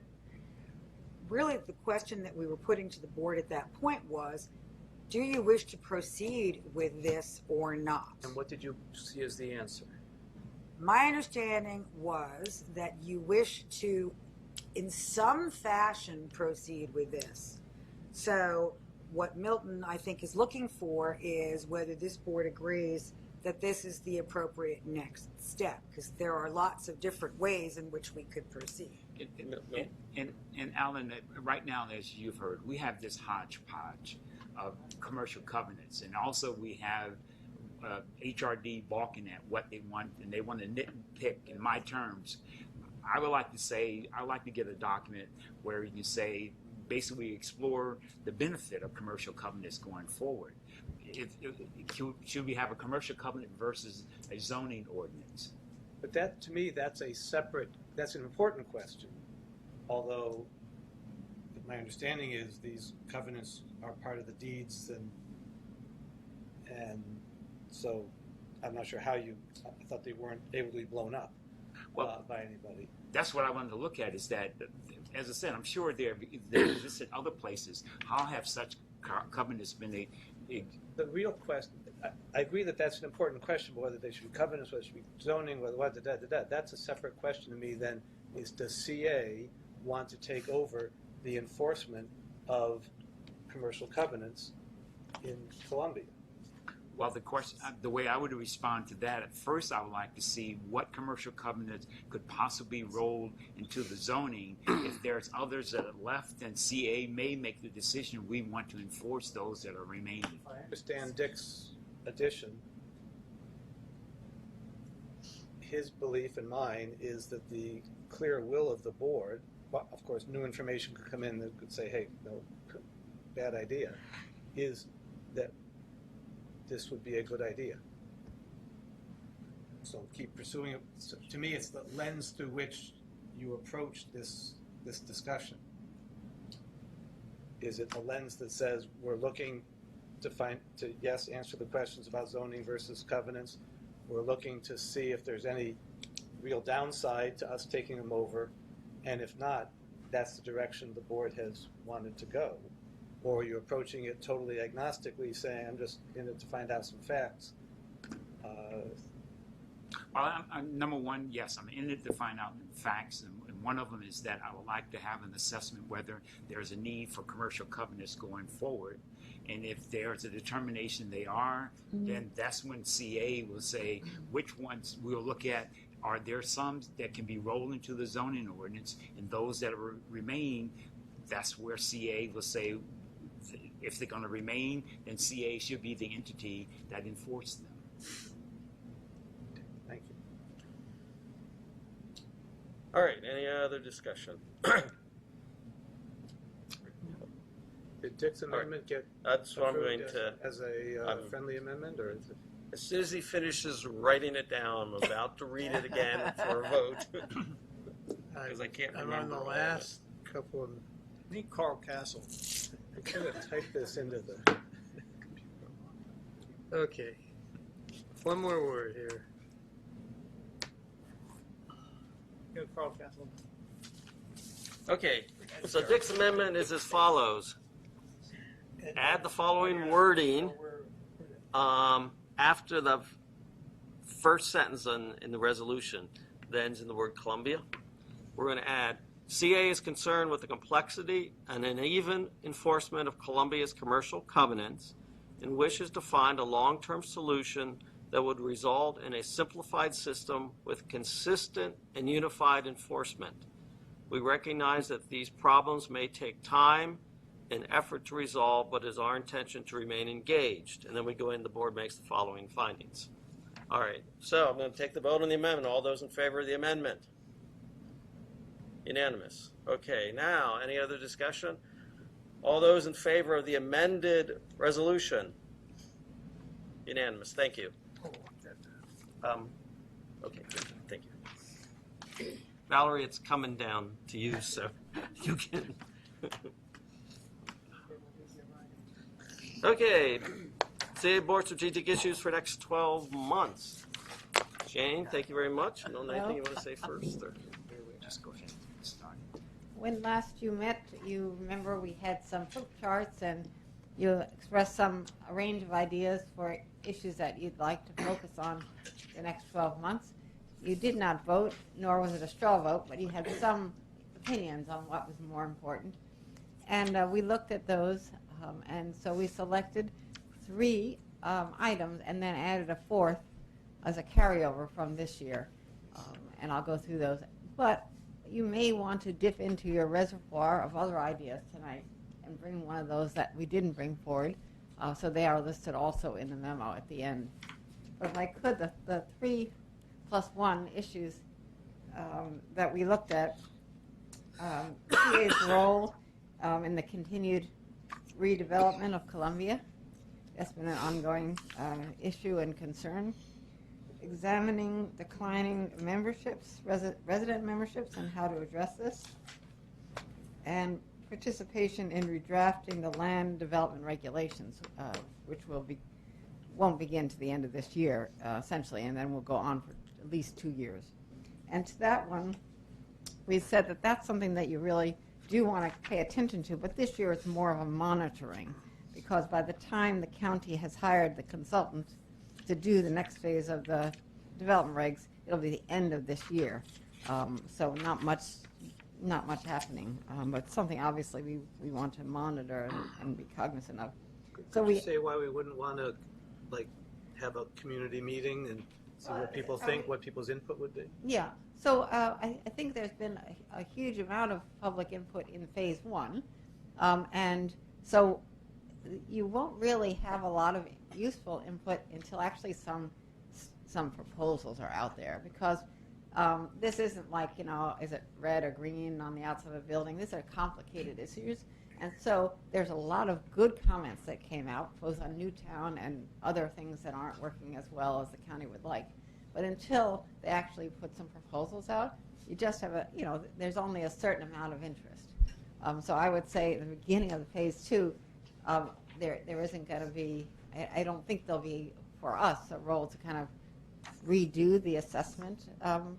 But I do think, we should, obviously, we were very involved. The consultant came here, addressed you separately and I think that's important. I do think that what's going to happen in Newtown and Columbia is one of the most important parts.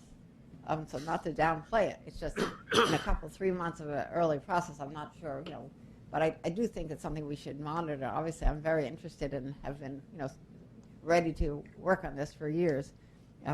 So we said this is something to monitor, and you can keep it as an issue, but there's not a whole lot, I think, that you may discuss even. And then the 4th issue that we added in was the millennials item, because it has been on something you were concerned about, and we've just started that process this year, and it will complete this year. So we thought perhaps that would be something that you'd consider. So I'll put it back to you, Andy. So first thing I'd ask the board is we have these 4 issues, and it's kind of based on just some ideas.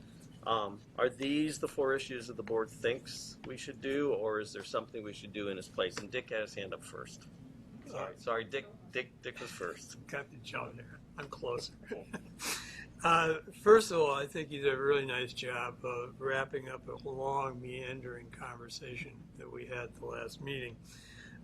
There's just one thing in the second objective, delivering programs and services. We're talking about declining membership. One of the points that was brought up was pricing strategies and value perception, and I was just hoping we could find some way of getting that into the verbiage here.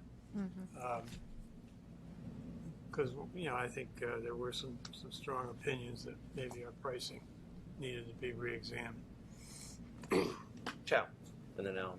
Yeah, I think I probably agree with Dick on the second point. So I'm not sure how to consolidate between the decline membership and the membership pricing and structure. And is there any correlation there? And I think probably we should do some research and figure it out. And because we just restructured our membership, and right now it seems that will be part of the discussion, right? Yeah. So it does say pricing as part of the desired outcomes. I'm wondering how you'd want that to be adjusted. So I'm on page 2, the last sentence of issue 2 under desired outcomes. Mm-hmm. So the impact of why people enroll or don't enroll, including competition, trends, demographic trends, services provided, and pricing. Okay. Alan, and then Nancy. So perhaps and Ginny. What you could do, I mean, as I look at A through I at the bottom of page 3, I mean, annual charge revenues fit right into that. That's oh, sorry. a piece of our because there's always that question of how much do we subsidize various things that we do. Communication to members and residents is part of 2 of them that you've mentioned already. The question being too risk averse is certainly part of the perhaps why we're losing members. The value proposition is part of losing members. There's some of those that could be just folded right back up, and just a very few CA village relationships that we're not targeting directly, stream erosion that we're not targeting directly. In the sense, this is our strategic planning process. So it seems like most of those are already in there. Nancy, and then Ginny. I am extremely concerned about the development that's going on. I'm extremely concerned about the downtown development with us not being there and present and involved. This is directly impacting our community, and I'm extremely concerned about the Snowden River Gateway and about Long Reach. So I'm wondering, this is all wonderful to discuss these things and what our priorities are, but these things are happening now, and my concern is, what are we doing about it? When are we doing it? When are we going to stand up and actually be seen and heard? So this is lovely to talk about what our plan is for the year, but my plan is for now. Ginny, and then Greg. In terms of, number 2, I think I'm on the same wavelength as Alan. I thought F, G, H, and I could be incorporated into number 2. Wait a minute, I'm sorry. Number 2? No. We don't lose it. The membership thing. That's true, yeah. Yeah, issue number 2. Recent membership. What do you want to put into? On page 3, F, G, H, and I concepts should be incorporated into, and in some ways I think they are. But the F is strategic planning process. That's not. Well, here's why I was thinking of it: asset trends, threats, and opportunities in terms of membership. What are our What is our strengths, weaknesses, threats, and opportunities in relation to membership? What are the threats to our membership? What are opportunities in terms of changing things? It's just another way of looking at that we deal with. What's the threat? What's the competition? I think we need to understand that. And in a way, there's a lot of duplication here. Responding to changes, competition, that's the same thing. H, risk adverse, are we? What services, and I is what services and programs should be offered by CA. All of that I see really being studied under membership, under 2. And I think that's a pretty big undertaking, but I think it's crucial. I hear what Nancy's saying, and I agree with that, but I think this one, membership, is also very, very crucial that we get a handle on what's happening, what's our competition, why are we losing members, why are we losing them, why are we not attracting certain groups, et cetera. I think this is really important we get on top of this, quite frankly. Greg. On the first one, just want to echo something Nancy said. And looking at this meeting's president's report, there's the part in there on planning and community affairs, page 2 and page 3. And there's just such a need for action. When you read, I'm just going to go bullet point. The first couple words, continue to track. Next bullet, continue to track. Next bullet, attended the meeting. Next bullet, attended the Board of Appeals hearing. Next bullet, continue to track. Next bullet, attended the public meeting. Last bullet, updating the development tracker. I think what, I hear in Nancy, and what I'd just like to echo is there's, in my view, a need for us to take positions and advocate and actually push for certain results. This kind of stuff is important as far as establishing a baseline, but it's that action that I don't see that we followed through on in the past, I don't know how long, and just I would really like to see this strategic goal emphasize that aspect as opposed to what we've been doing so far. On the second strategic issue, when I read this, I had to put it down and almost walk away. I think the problem is that staff is somewhat defensive on this one, right? Staff interprets this, and I think perhaps for good reason, as essentially saying this organization, has been losing memberships, and we're going to find out what staff hasn't been doing and what staff needs to do better. It doesn't need to look at it like that. But we do need to acknowledge right off the bat that there is a problem. I mean, you can't even, this phrasing of the problem isn't even, it's sort of mealy-mouthed. I mean, we need to say right away up front, something like, for the past several years, CA has witnessed a decline in the number of residential memberships and membership market penetration. Say it straight out. Instead, there have been changes? I mean, come on. Let's just take this on and at least acknowledge the problem. The second thing, what are these changes? We know what the changes are. Secondly, why are they occurring? It's really why could they be occurring? It's going to be a thing. There's going to be all kinds of complex things and factors and whatnot, but I don't want to spend too much time on that. And the next one, I don't know where this came from. Are there ways to bolster membership while maintaining or increasing revenues? We never said that maintaining or increasing revenues is some type of limiting guideline here. There are many things that we do where we do not maintain or increase revenues, and we're completely happy with them. Okay, that's just the way we work. That should not be in there at all as an operating assumption. It should just be, some examination as to why this is occurring, and then what's the plan to do something about it. The desired outcome, I almost feel like, I'm sorry to do this, but it's like I'm looking at GAO here or some federal agency. This is the most bureaucratic thing, a better understanding of what is driving the changes. And, the desired outcome is a sustained reversal of the trend. That's it. A sustained reversal of the trend. The trend is a decline in residential memberships and market penetration. Let's keep it simple. Let's keep it focused. Let's keep it honest. No one's blaming anybody. A lot of this happened when none of us was here. None of these staff members were here. No one's going to be pointing fingers. All we're trying to do is assess the problem and figure out what to do about it. So that's my thing, is just be a little more clear and focused and in drafting this. Thank you. Okay, I get a chance here. Jump in. I'm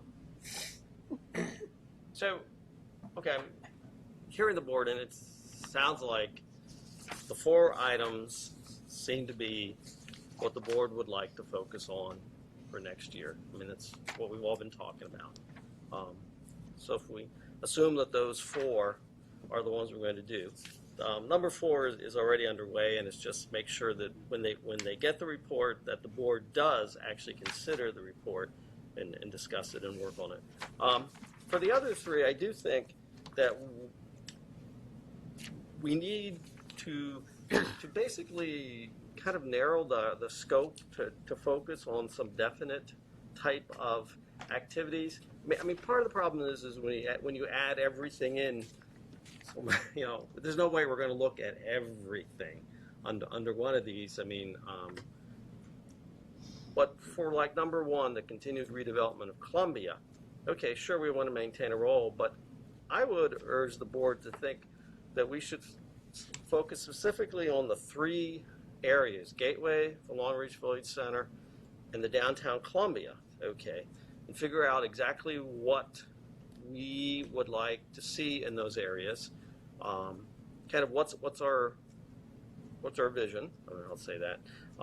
But like Gateway, okay, it seems that without any public really discussion or comment, Gateway is going to be this innovation district. Okay, I mean, there have been no hearings, there have been no public. It's just like, bam, suddenly we have an innovation district. But from the board's point of view, one, I'd like to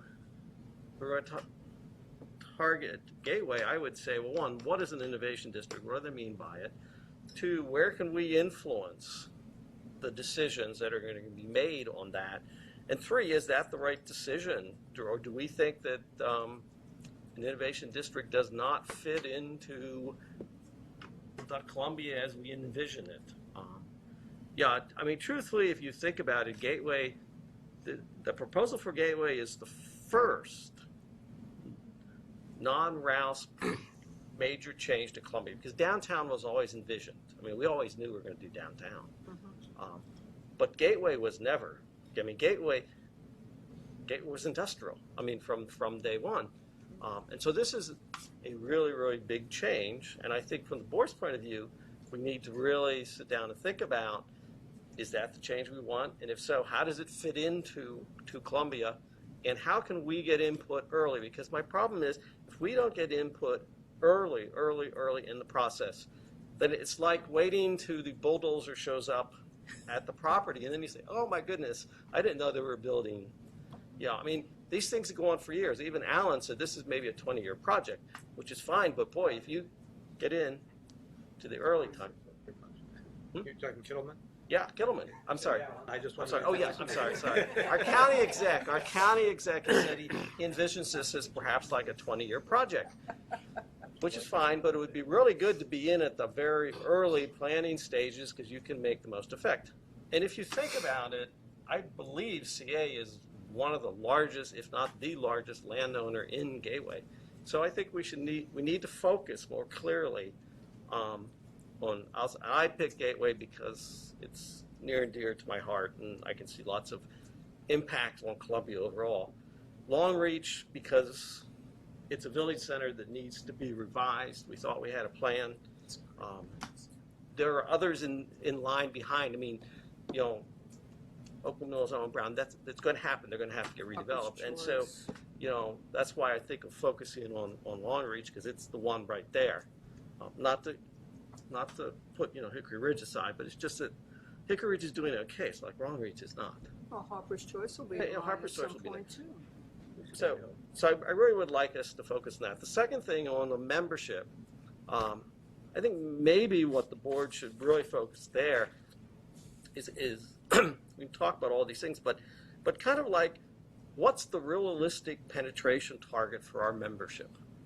We've never really set, as a board, we've never really set any target. We've kind of told staff, go do good things, raise money, but I don't remember ever, kind of say, look, our goal is that we should have a penetration target of X, Y, and Z. And I think then we can kind of go around. A lot of issues go into that. What does the board think? And then there's that. And the last one on development, I have a little different viewpoint from Jane, and you'll find out when we get to the next briefing. But the one thing that the report has proposed, and this seems like a done deal, okay, and the consultant that comes along will go, and that's taking our new town as it currently exists as a zoning district and basically converting it to a Euclidean type zoning districts as in the rest of the county. Okay. Now they've offered one or two options and things like that. But from a board point of view, I think we really need to sit down and talk about that change, because that change is a significant change. And so I really don't want to wait until they hire a consultant. The consultant comes back with answers, because it's like, we know that they're going to go toward this Euclidean. Well, how do you take a Euclidean type zoning and make sure it meets the Columbia vision? And that's something I think we can discuss. Maybe some outside consultants, but we don't need the county consultant per se to come back exactly. It's more like, okay, we understand this is happening. We got to make sure that certain things occur as these goes. That's my thing. Alan, sorry. No, that's all right. A couple of things, and it dovetails, I think, with what you're saying.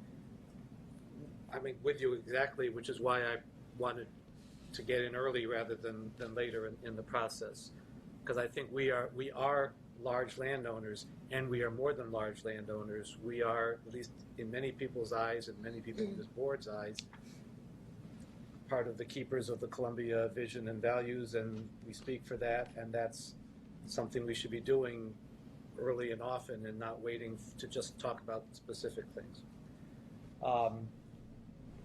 I think as I hear Greg speak, as I hear you speak, I think there's really two levels we need to be looking at. There's what's the large goal, and then what can be done in the next year, because we're not going to solve the question of declining memberships in 1 year, have it all wrapped up in a bow, and be done with it. So the declining membership as a goal, and addressing that, and create, I love your phrase, Greg, the sustained reversal of the trend. That's the goal. It may take more than 1 year. What can we hope to accomplish this year? Maybe it is, and I'm not saying it is, but maybe it is really getting clear about what the factors are, which would be, for me, get into the value proposition of why people would want to become members. And the same thing is true with looking at the zoning, with looking at development. Those are, I think we need to be looking at both levels. What do we want to accomplish long term, and what can we accomplish in the next year? But my question is, you talked about next presentation. Could you please remind me, if nobody else needs it, what's our plan to come to agreement on this? Oh, okay. On this, well, what I'm hoping actually is to take a vote on the four, for the board to say these are the four issues we want, and then tonight, and then staff can go back, take our conversations, rework things, and come back and say, well, yeah. I mean, what I want to say is, okay, these are the four. The other ones are nice, but these are the four we're going to work on. I see Jane's been taking copious notes. I have heard a couple things I really like. I like the idea of focusing and setting some priorities, and I think Greg is quite right. We need some action language. This should not be wishy-washy. It should, we're going to do this, we're going to do that, and let's not beat around the bush. Let's say it like it is. Great. And then Janet. On the one thing I forgot to talk about, the millennial group, the task force that's been set up. Yeah. What's the definition of millennial that folks are operating off of? Well, we're using currents, the 17 to 35-year-olds. That's the group, 17 to 35. Okay. All right, and I'll just bring that up because I asked for that. It doesn't matter that I did it; it just matters that it was asked. That we look at this. A couple years ago, we're getting around to it now, and I'm happy that we're finally getting around to it. But I say that again to emphasize the need on the memberships to do something. Okay, to at least put some speed in this. In the third quarter report that we looked at tonight, or filed, or whatever action we took on it, it was yet another quarter of declining memberships. Okay, since the fourth quarter of 2015, these are fiscal year, we've lost 850 resident memberships, according to staff's own things in the own numbers in the quarterly reports. We've lost 850 memberships. At the same time, Columbia's gained 962 residential units. okay? It can't be that we set up a process. You're right, Alan, we can't put a bow on it in a year. But it can't be that we all just sit here and wringing our hands and having consultants and talking about possible causes and possible solutions, and then for 2 more years we do nothing, okay? We've done that on millennials. We've lost people, okay? And I just cannot sit here while we come up with these bureaucratic solutions with all these phases and this and that and the other, and then years go by, momentum is lost, and we lose more members, we lose more kids, we lose more seniors. I really would like some of these to have some sense of urgency in them, instead of what I've seen, particularly on the millennial, where it's this glacial thing, because the loss of members has not been glacial. It hasn't. And I just really, again, would like to see this reflect some sense of urgency. Thank you. Janet? And then Chow and Ginny. I mainly just wanted to echo some things that everyone else has said, but, what I'm hearing is action, and I'm 100% in agreement, both for membership, but particularly, I think, for the development and the, I find 1 and 3 sort of similar in my own mind, so, I'm getting them confused, but I think it's really vital that we get involved early, because to your point, Andy, I think it's easy to sort of assess impact when something's imminent, but it's not always given the proper time up front when it's still conceptual, and where we probably have the greatest impact if we have an opinion and speak up on it. So, I'd like to see us get involved early, assess what the impact is for Columbia, and then absolutely take action to as quickly as possible and be involved in the entire process. Chow. I think what Andy you talked about earlier about tax relief project, definitely that's very important. And I remember during the discussion about the downtown development last year, we basically didn't present anything to the, or we didn't influence them a lot. I think it's a problem. We are not active in the past. I think we just need to be actively engaged and engaged earlier, and share our opinions with the county government. That will, I think, beneficial our position much better.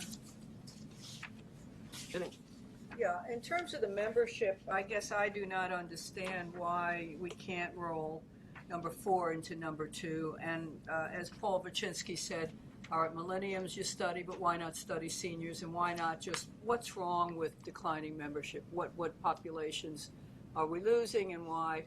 And I like your idea of setting a target. I don't know how realistic that is, and I don't know if you're basing it on the number of households and we should have X percentage of households, or if you're basing it on categories like millenniums, seniors, whatever. But I think we need to even make that attempt, because that'll give us a target. So I really like that idea to work towards. So I think 2 and 4, we already have number 4 going. I don't know why we'd set that aside as a separate category. The study is moving. There's a report due, I think, in December. We just roll that into 2 and find if we need 4. Now, the other thing on the zoning, as somebody that sat on the zoning board and actually did zoning for 8 years in Howard County, and did it the way it's currently being administered, the quotas, open space, residential, commercial, et cetera, as opposed to just Howard County have zoning regulations and they apply regardless of whether it's Columbia or not. I think that's extremely important to understand, for the board to understand that, and to take a position as to how it might relate to development. Is it better in terms of development your village centers as opposed to the current system, which may be more limited, et cetera? Those are really key issues, and I think that should be one of our top priorities, the 3 you mentioned with development. So that's it. Alan. I just want to add, because what you made me realize is that another advantage of getting in early with the vision that we want to have in these various areas is then, that recitation that Greg read of the attended this meeting, monitor this, it then gives staff a lens through which to look at those things. And I'm attending this meeting with an eye toward the board wanting us to go here, and now I know what to report back to the board around what's happening. Is it moving us towards where we want to go? Is there something we need to be aware of? Otherwise, it's just random information and not focused. Lynn. Again, just even looking at this little chart that was just handed out, the increase in the residential units, again, has been mainly apartments, downtown apartments, young, unmarried. It's a different population. It's not really necessarily that millennial population. It's probably a lot of 35 to 45-year-olds that still haven't settled down, and they're not grounded in Columbia. I mean, again, it's rentals. And it's a very different population. They have different amenities where they're living. So, again, approaching them is going to take some real creative thinking, I think. So I think it's hard to we just have to, I think, readjust mindset on a lot of these things. Okay, so would someone like to make a motion that the board adopt, I'll say, the 4 strategic issues? Those are the ones we want to work on. Read them. Just read them out. Well, they're what's in the memo, right? Yeah, just, Read the the memo. sure. Yeah, I mean, So here, and then I see. Sure. So 4 things the board wants to. CA's role in the continued development, redevelopment of Columbia. 2, examine declining memberships and how to address this. Participation, redrafting land development regulations, and then the millennial report that's coming. So those are the 4 things. Milton. Wow. With the exception of number 4, as a number of the board members have said earlier, they're very broad. I think the board really, once again, focuses on 12 months. The board needs to identify at least one or two, or at least one priority from each one of those 3 areas you want to focus on. You want to be focused on for the next 12 months, because those, as I say, CA's role in continual redevelopment of the Columbia community. Okay, that's going to go on for years, but the next 12 months, what's your priority when it related to that? What's achievable? Alan. I guess I'd like to see a step before that. I'd like to see the staff come back with a recommendation for the long-term view. Long-term doesn't mean 30 years, but like over the next several years, and a recommendation of a couple of things that might be doable that we could choose among for the year. So that if we simply say, what do we want to get done this year, we don't know towards what. What's the end result? I need a target to shoot for so that we can start making, hopefully quick, but incremental moves toward it. I think that's good. So these 4 issues, goal, and then specific things that might be able to be targeted for this year. I think it's important to have a point on the horizon that you're headed for, and then steps along the way. And Alan's quite quickly. Now, Ginny made an interesting point, and that is that number 4 could be folded into number 2, and then we have 3 things that we're looking at. And I'm sure that the She didn't say millennial that. Did you say that? situation would be an important Jane part didn't of say it. that. Ginny's. Oh, Ginny. Jane, Ginny, they were all the same. The mind, though. No, he gets his women confused. But keep in mind that the Millennial Work Group is not all about CA memberships. It's also about getting the millennials engaged in the Columbia community. Exactly. Correct. But, So it's bigger like, than it's going on, so why put it as a strategic plan? It's going, it's well planned, it's going to deliver a report in December. I think we're wasting our time saying that's one of our goals. We've said that already. I think we could substitute something. If we want 4, I think we can come up with something else that's really important. We're doing this. It's like, why are we doing it again here? I don't get it. Because part of it is we started it this year. The goal hasn't been completed because we have. And frankly, if it isn't listed as a goal, it has a tendency to fall off the radar. It's due in December. It's not going to fall too far. Well. Okay, never mind. One thing we could do, I mean, this is obviously near and dear to my heart. I do get what Ginny's saying. I don't want to fold it into 2, because to me it's not 2 at all. 2 is just about membership, the trend in memberships. I get it. could this be monitored more as something we put on the president's, as a president's goal? That, you know, you've got this millennial task force set up, you know, and sort of deal with it that way, because that's another set of goals there. So here's, let me just say, kind of from, I'll say from the sheriff's point of view, of why I kind of like it as a goal, is because I have been around where sometimes we've gotten reports, not this board, I won't say this, and they've just kind of been presented, and the board has had kind of done nothing with them. And so my thought is, unless I can basically kind of say, guys, you know, you said you wanted this report and we were going to accept it and do something, sometimes boards have a tendency then to just kind of go. That's really why I kind of wanted it here, was just kind of say, this is part of what we are going to do this year. This is what we are going to do this year. We're going to get that report, and we are going to discuss it, and we're going to take action based on that report. That's really all I really wanted from that. Yeah, I would support that, because these goals, it seems to me, are a statement of what do we as a board, not staff necessarily, although staff would be part of it, want to spend our time in our meetings talking about, working out, thinking about, and simply letting the staff do their report and voting to accept it isn't sufficient. We need to carve out some time for that.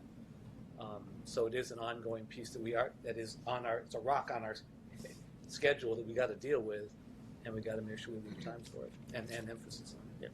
Yeah. Lynn. Yeah, again, just looking at the top three here. Number 2, examining declining resident memberships. Again, that's something that's a CA issue. It's totally within CA control. I look at 1 and 3, and yes, I think we should be involved in that, but I think we have to look at first how. You know, what is it? How is it? I mean, right now we have Jane, who has been monitoring, attending the meetings. We oftentimes don't give her anything to talk about. We don't go up and testify. How do we want to get involved in them? What's the mechanism? Do we break the board itself down into committees? Do we have other, you know, just sitting in the board meetings, we won't accomplish anything. So how do we do this?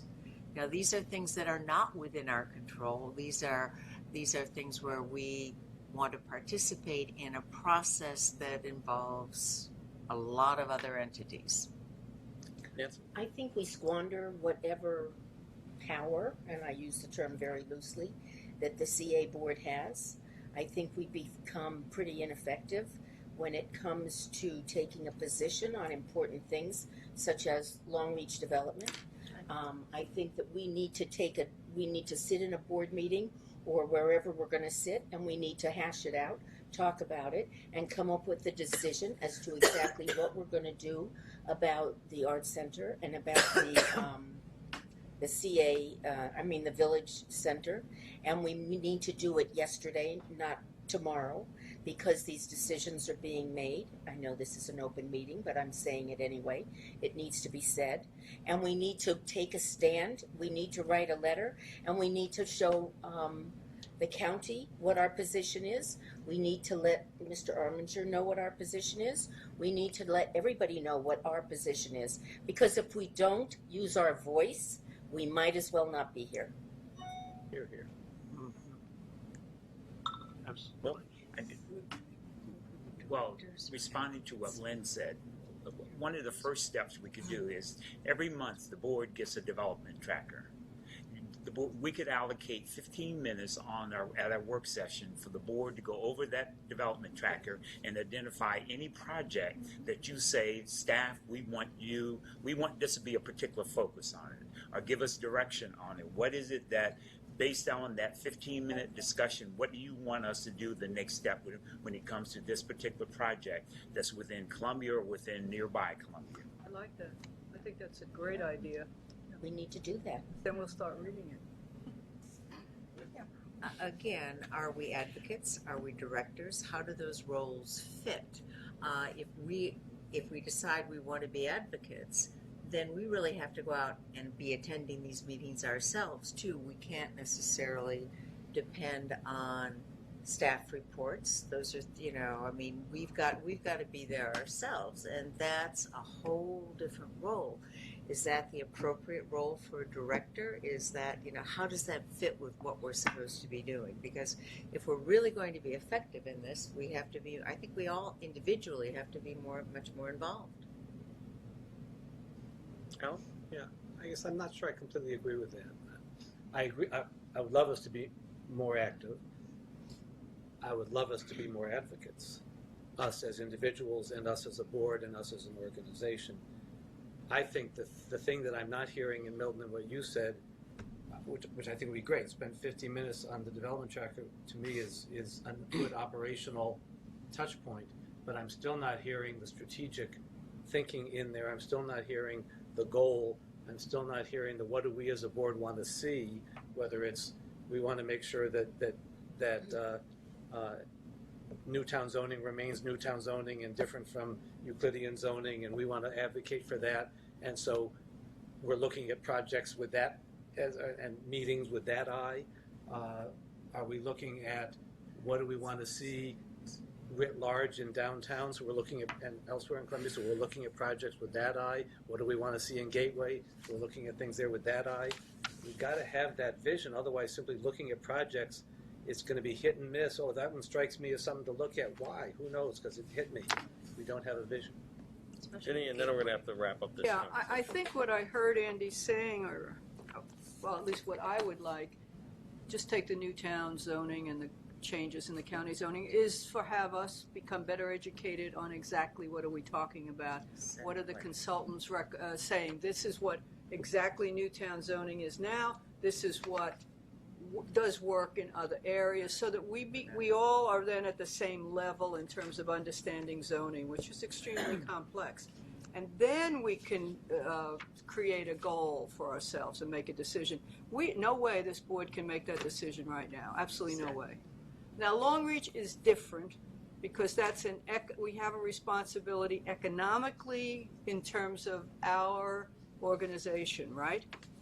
It will be a revenue loss if Long Reach is not developed quickly.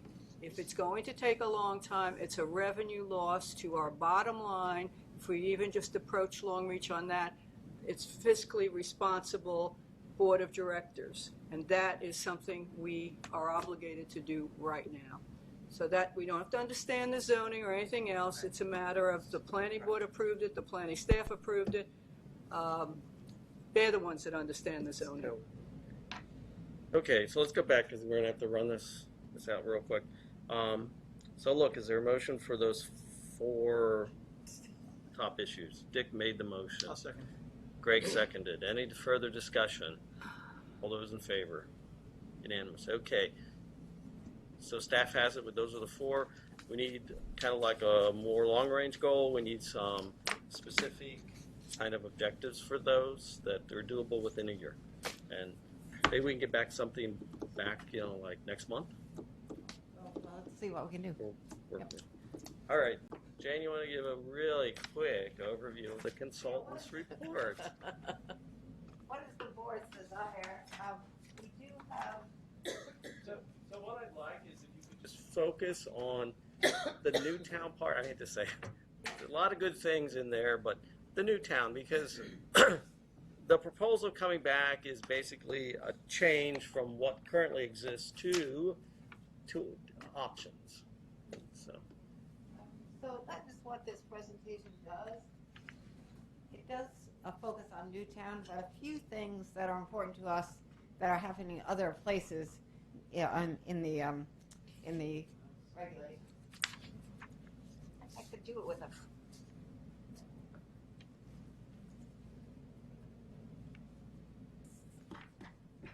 Okay, so the consultant Clarion gave their final report, and they're done with their work. So that is called the Development Regulations Assessment and the Unintended Outline. And I'll quickly, I think you all know that.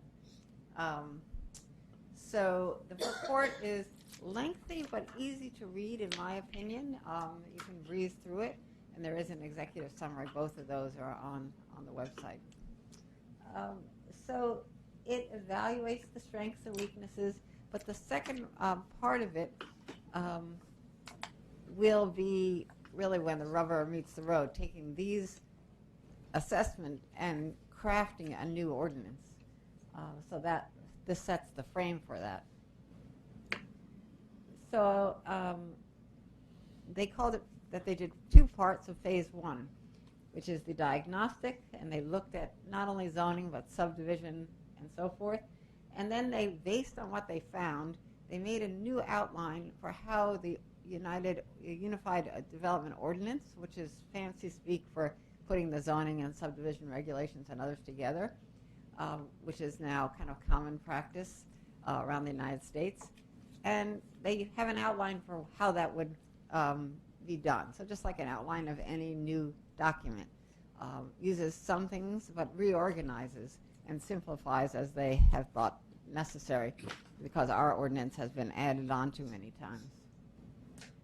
So their recommendations related to Newtown, so they obviously studied the whole three-tier system of the preliminary development plan and the sketch plan and then the FDPs, and found what we already knew as a community, that it is complicated, and that there's 268 FDPs that are kind of next to each other. It really, is FDP and not FTP. Yes, FDP.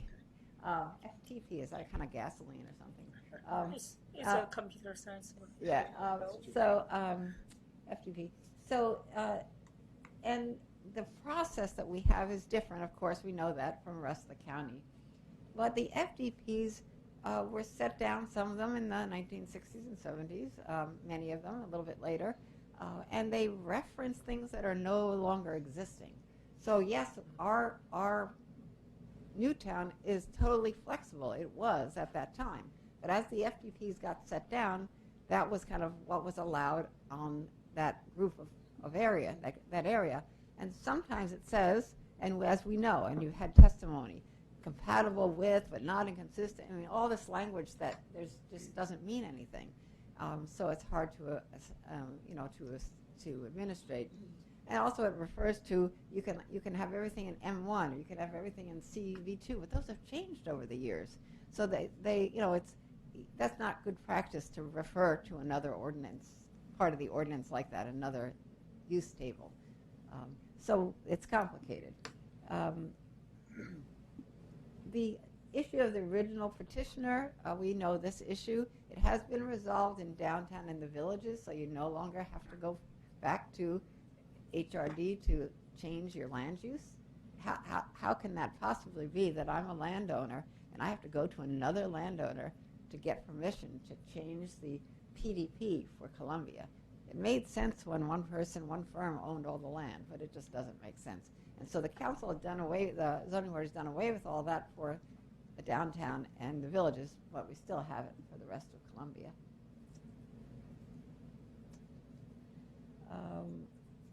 Let's see. The minimum and maximum, I've talked to you about that before, and the consultant also brought it up.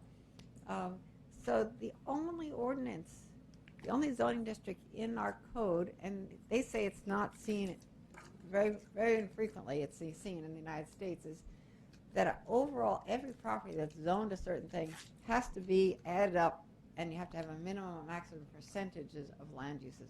And again, that was very important to Columbia since it was such an open zoning district, Newtown. It's very important to us to have mixed-use community, but and it's certainly important on open space, right? That's kind of sacrosanct, at 36%. But it's very hard to administrate, and in some areas it's squelching things that we would want, because you can't have one more housing unit under the way the current, and that's what it is. We cannot have one more housing unit unless you go back and amend the PDP now. So it's outgrown its usefulness in the way it's constructed. The village center and the downtown, they found that the process was quite complex. And to give an example, when they talked about the DAP, they think the DAP should continue. They had some recommendations outside of Columbia about the DAP's role. But they thought that they were doing it at the FDP stage and then at the SDP. SDP is the engineering drawings, and they really didn't understand why the design advisory panel, given its focus on design, would be sitting again at the SDP. These are important things to the process, but small things as well. And the village process, we all know it takes a long time, and that's not bad in itself, but it can be a bad. And is there a way to do it and still get the result that we want? I'm going to mention off-street parking just because parking is important to you all and everyone, but they said that it really needs to be updated. And these parking regulations are outside Newtown, but I bring it up to you. They said that the current regulations where we are out of date, some are too much parking, some too little parking. And they said there's a need to address parking alternatives, things like getting credit for having certain things or addressing the plug-in vehicles that we heard about earlier this evening. I'm gonna go by this. What this is that our process for appeal is a little bit different than it's done in other areas, and the Board of Appeals hears the case de novo, which means from the beginning, from new, rather than reviewing the court underneath it, which is the hearing examiner. They said they don't understand that. For Columbia, so this is what we were talking about earlier. There's such a great confusion about who does what and the whole covenant. And they've suggested in the beginning of the regulations, in the general provisions, to have a paragraph that talks about the difference between these two things, and that the Unified Development Ordinance has no control over private covenants, which are a different part of the law, and to make that clear so you could look that up and understand that they are different. The need for context-sensitive, efficient, and predictable development system. So right now, you might say, okay, well, industrial is allowed, but I don't like the way it looks. And so the developer has talked a lot about having standards in whatever zone we're talking about, not guidelines that you could do it, but that you shall do it. Standards means you're going to do it. Guidelines are, generally are not as strong. This is new, an open space district. So right now we have open space land, and it's part of other land, Newtown and other zoning regulations. But actually to look at the option of having open space in its own district and having standards for open space as well, as the county goes forward when you're accepting open space, and how it performs and so forth. So I think that's a very good recognition. This whole idea of neighborhood protection standards, the idea that certainly single-family neighborhoods are often the ones that feel most constrained with new development. So making sure that adjacent development is that those are protected if it's a neighborhood that's secure and so forth, that's not going under redevelopment. And that could be used in Newtown as well. So they recommend this change that Andy was talking about from the existing 268 FDPs to a new menu of zoning districts. They suggest two options, but they said they're open to others. And this is really one area in their recommendation that they didn't have a recommendation. So this makes you understand how difficult this is going to be, and that if they had the right answer, they would have told us. Option one is categorized by intended scale and character of an area. So this would be something like a gateway or Snowden River Parkway. What is it that we want that to be? And then zone it appropriately. Versus the existing character on the ground and zone it that way. And I'll come back to this. So under this, when you'd have residential districts that were Newtown residential districts, Newtown mixed-use districts, and Newtown non-residential districts. That would be our current industrial or business areas. Those are the three intended scales and characters of the area, those three bullets? Those would be the zoning districts. So you'd have a series of residential districts, but they'd be distinct from all the other districts. So they're not R12 or R40. Those three bullets, I'm just trying to understand this. Are those three bullets answers to the question of what are the intended scale and character of the area? Yeah, so they would have, that's right, so my understanding is that they would be focused on both the intended scale and character. But these are not mutually exclusive options, I just want to say, so let me get to the second one. When you first read them, they sound like that. But then you could have some districts that are characterized by the existing permitted uses. So the FDV says it's going to be retail, and so it's going to be retail. But even if we know it's changing to something else, that we're going to stick with, or if it's not changing, it's stable, then you'd have new residential districts. And they could be the same as R12 or whatever it is. But the mixed-use districts, I think they understand that those are downtown in the villages, and those aren't going to be changing. And then the new standard non-residential districts. So I think that these can be a mix and match, that there may be some times where we're going to keep the new town, and some places there's benefits of having either way. I wanted, let me go back. I can't go back. Just go to previous. There's a second menu. I can't read it. Second menu. I'll trust you on that. So, for instance, if we're talking about Snowden River Parkway, or Gateway is not zoned NC, so it's zoned M1.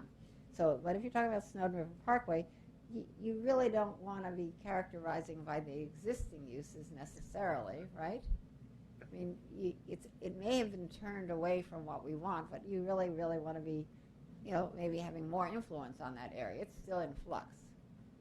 But there are other areas that are stable residential areas, and you can kind of, you want to keep it that way. Can one legally zone an area if existing buildings are out of step with the zoning? Yeah, that so you want for try not to have, they're called non-conforming, and yes, it happens every time you do a new zoning ordinance. You can't, everything doesn't fit. But those properties being non-conforming are constrained on how much they can change and so forth. It's a puzzle, and they try not to have too many of those. That's you don't want to rule by exception. Jane, what are you saying about Snowden? I mean, is that just your personal position on what should happen on Snowden, or is this something that's in here? Oh, I mean, what I hear you all say is that you think it has changed in a way that you don't, not as how you imagined you wanted it. There isn't a plan for that area, right? So what I'm saying is, you don't necessarily want to have that area zoned for what's existing. You want to shape that, right? You said you would like to have something different. Well, it's got a series of FDPs now, right? Right, so they would have to be converted. All this is a conversion process that's going to take a long time. They're saying this would have to be done in phases because it's so complex. So we don't know. I just threw that as an example. I thought it was a simple example. Yeah. A couple of slides back, you were not in Newtown, you were in the rest of the county, and you said one of the goals, I think, was to protect the residential area through some way of zoning in terms of what would be developed near it. So if we keep the outside of Columbia zoning and we stay with the Newtown zoning, will there be a conflict where if the Newtown zoning, the best thing would be industrial or whatever, and the people that are in this out parcel with a couple of hundred homes, they'll say, that is not in keeping my character, etc. We're going to have, as opposed to just taking the county and saying maybe we just look at county zoning. Yeah. It's not really the use so much as protecting through buffers. So if a use, and most ordinances have this, if you're having a more active use, a higher intense use, that use has to protect with buffering the lower use. So it would actually spell out what you're talking about with buffering. It would be more landscaping type buffering. I think it would be, in my understanding. Not that you can't have non-residential buffering. If I may. We're not going to solve this tonight. I'm just saying that could be a problem. Well, also in that, Jane, as you know better than I do, you can also have a transition area. Yeah. You can. Where you can have it go down drop down if it's going to be, if it's residential here, you can go to something gradual transition to where it would not be immediately adjacent to it. A high density would not be immediately adjacent to a residential area. There are areas in this county where if you do anything but single-family, half-acre lots, you are infringing. Never mind. So we don't have much of that here. Let's not get into a zoning discussion tonight. In Columbia, we do have that kind of development, but I think the issue of the infill and the out parcels can be addressed in either of these. There's pluses and minuses for the residential new town or going to a traditional zone, and one of the benefits would be of a traditional zone, our single families being the same as the out parcel, is if we could all have the same protections. So if they had the same standards that we would like for Newtown, and you had it so that we wouldn't have this problem. I think it can be worked out if we have Newtown residential single family and you have R12 next to it. But I'm just concerned about the same standards. That's we're seeing all this infill development. It's all the old parcels that are hard to develop. They're all coming in, and sometimes they don't look as we would like them. So it can be resolved either way, and I think that's an important thing that we'll bring to the table. I went back to the list of issues that I had put some before you and you had added to. This is from an old presentation, but most of the issues have been raised in this assessment. Obviously, we don't have the answer to the new Newtown, how it's going to be refreshed. How do we work with these FDPs, and what do they, if we want to have them turn to something else, what do they turn to? But pretty much everything else, I'm not sure about the MIHU. That was something I had raised to you. I don't think it's been addressed in the assessment, and maybe I missed it. So Jim, that takes. But I think most of the things that you raised have been addressed. one question about the moderate income housing. So was that related to low income housing or just a different term? Okay, so in the ordinance, many residential districts that have multifamily or higher density residential are required to have some percent to be affordable to moderate income, and that's defined. Newtown never had that requirement, although we have higher density areas in our community. And it was thought that Columbia had its share of affordable and was being taken care of in other ways. Again, that ordinance, that came on mostly in the 90s. But it's the moderate income housing unit provisions need to be looked at, I think, probably across the county, not just in Newtown. In terms of MIHUs, did the consultants make any recommendation about fee in lieu of development then? No, I don't think that they made recommendations at MIHU, and I didn't have time to call the county and ask, when is that going to be addressed? The point being, if you have a development and you're supposed to do 15, 20%, whatever it is, of your development, which is outside Columbia, you can pay a fee to the housing, and therefore you don't develop the low end, moderate, whatever, MIHUs. Winds up, you get the housing authority has more money, and in some cases they've located that in Columbia by purchasing an apartment complex. So anyway. So the anticipated process, we've talked about phase 2, counties putting out an RFP, and the consultants will be hired by close to the end of the year. And then they'll start their work, and that's anticipated to take 2 years, and my editorial comment there was it often takes longer. My experience tells me, it's just very difficult. It's not only the zoning ordinance, but then you have to do at the same time the map. Because, again, people are not so concerned with what the regulations say until they understand how it affects their property. Andy? Thanks, Jane. Any last minute questions? We'll be discussing this more. Dick. So this is going to unroll over a couple of years or more. Are there going to be hearings along the way, or? Yeah, we don't know the process, but the process so far had, lots of community meetings. Certainly when you get on this, there'll be the same kind of things. They had focus groups. And I because it's regulatory, it will definitely have hearings. But that's the last thing. there should be, during this process, there will be many conversations along the way. It's not something they take and do for 2 years and then they let it out. Yeah. Alan. Is this something that the county can do through the council, or does it require a referendum or state action to change any of this? No. All the county has the power to plan and zone. Great. And just Jane, broadly, I guess, what is this? We always talk about, or often talk about, this essential character of Columbia as a planned community. And I think we all sort of understand what that means. What is this? Does this conflict with that? Does this preserve that? Does this even acknowledge that? Does this want to be done with that? What is your take on that? Well, I think that is the hardest part, because when the consultant came here and asked what did we think it meant, and we said things, and I have written them all down, and he wrote them down. It's a lot of intangibles, right? You like things that we value that aren't only land use, right? It's about equality and about a whole lot of other things, and local involvement and so forth. So I think for us as a mature community, I do think we have to think about those areas that are most likely to change are the areas that you want to focus on, as well as those things you want to preserve and make sure.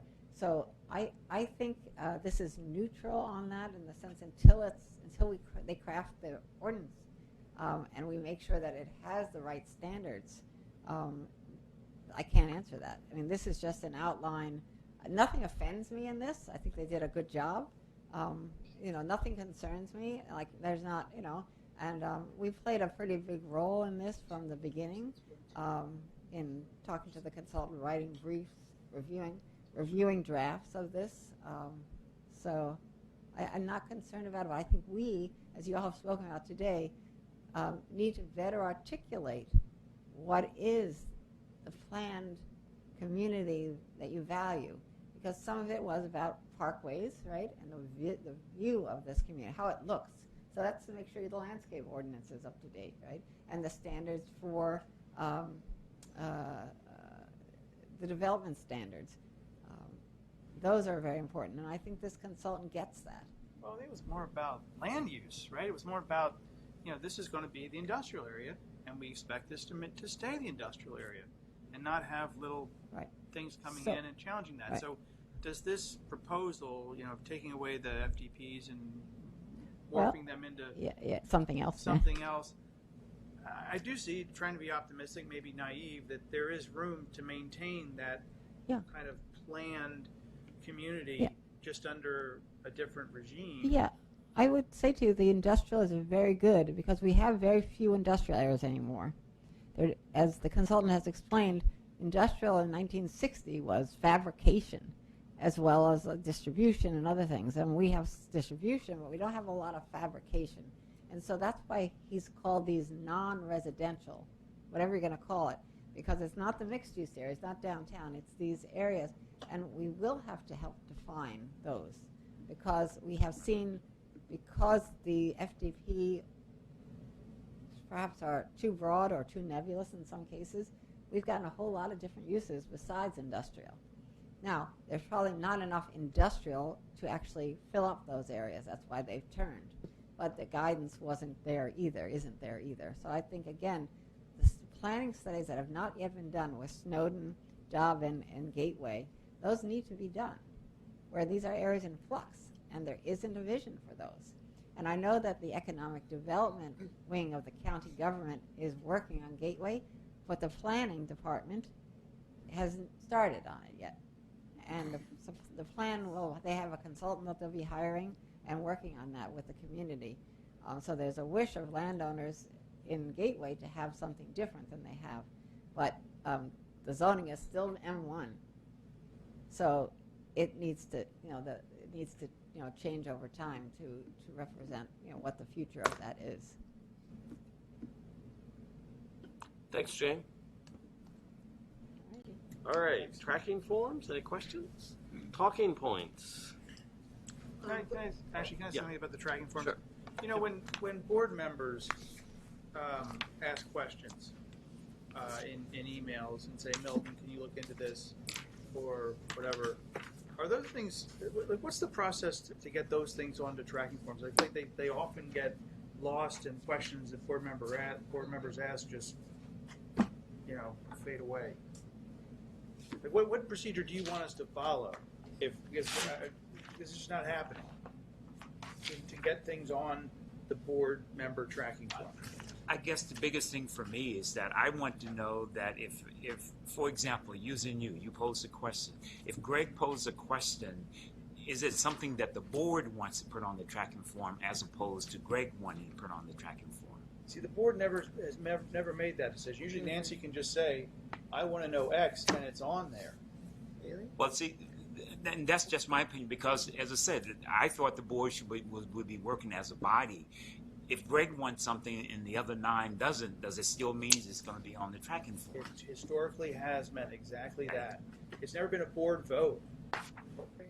It's been individual board member concerns or questions. It would slow things down. Sometimes we shape them with some back and forth email and refine it, but yeah. It's a board member, right? So it's not a board question. It's a board member question. Jenny? I think that's how, my sense is that's how we've been doing it. You want something, I want something, you want something, it goes on there. You let Janet know it goes on there is what I've been told. However, I can see from administration's point of view, if you want or I want something that's going to require a lot of staff time, I think they should come back to the board and say, does the majority of the board really want that? Because to spend days, weeks on something that,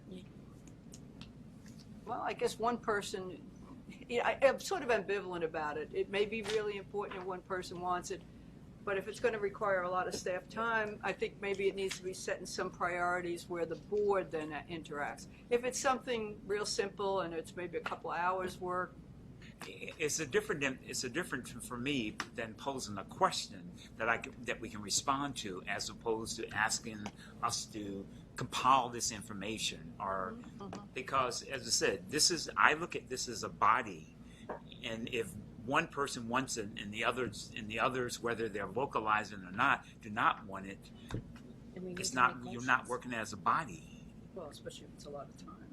I mean, I see the differentiation there. What I'm wondering is, I think to Greg's point, sometimes these questions get asked and maybe they get answered, but it's easy for them to fall through the cracks, or easy for other board members just maybe not paying attention.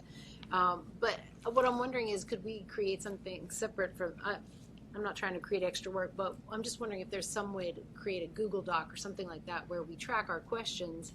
And at least that way, if someone asks a question, you can see when they asked it and when and the answer, and then it's an easy, it's easy to see how that might have worked.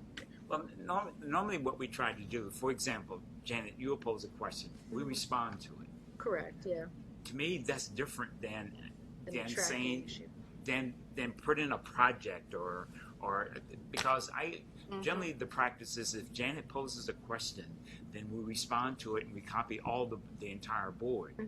That's different than putting an item on the tracking form. So you see the tracking form as a project? Projects, yes. Project kind of thing. No. Yeah. I see the difference between those two activities, but it seems to me that we've had resident tracking, we've had board tracking. It's not like the community as a whole had to want it. It was any resident. So, I think it would be simpler to keep it as it is, or at least as it has historically been. When Janet asks a question, it gets logged onto the tracking form. When Janet gets her answer, I love it that we all get copied, and that gets logged on the tracking form. That way we can keep track of it so that Janet's question doesn't fall through the cracks. We have a record of it.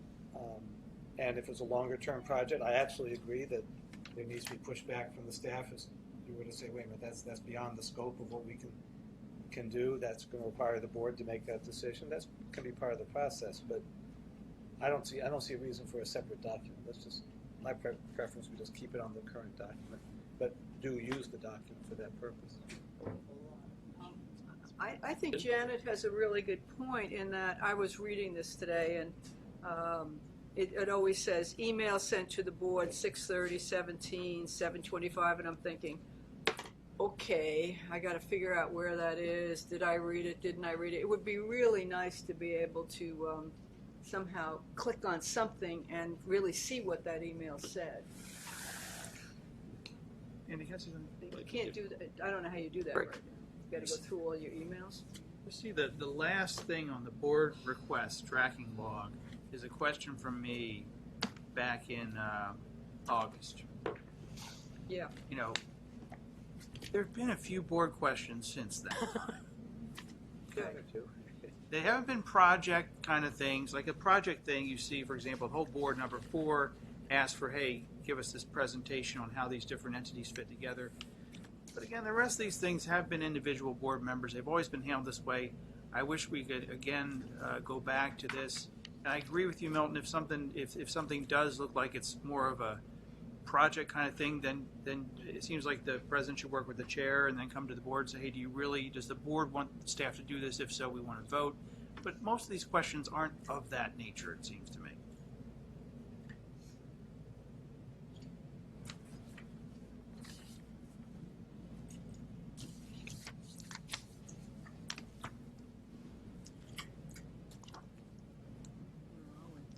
So Do better.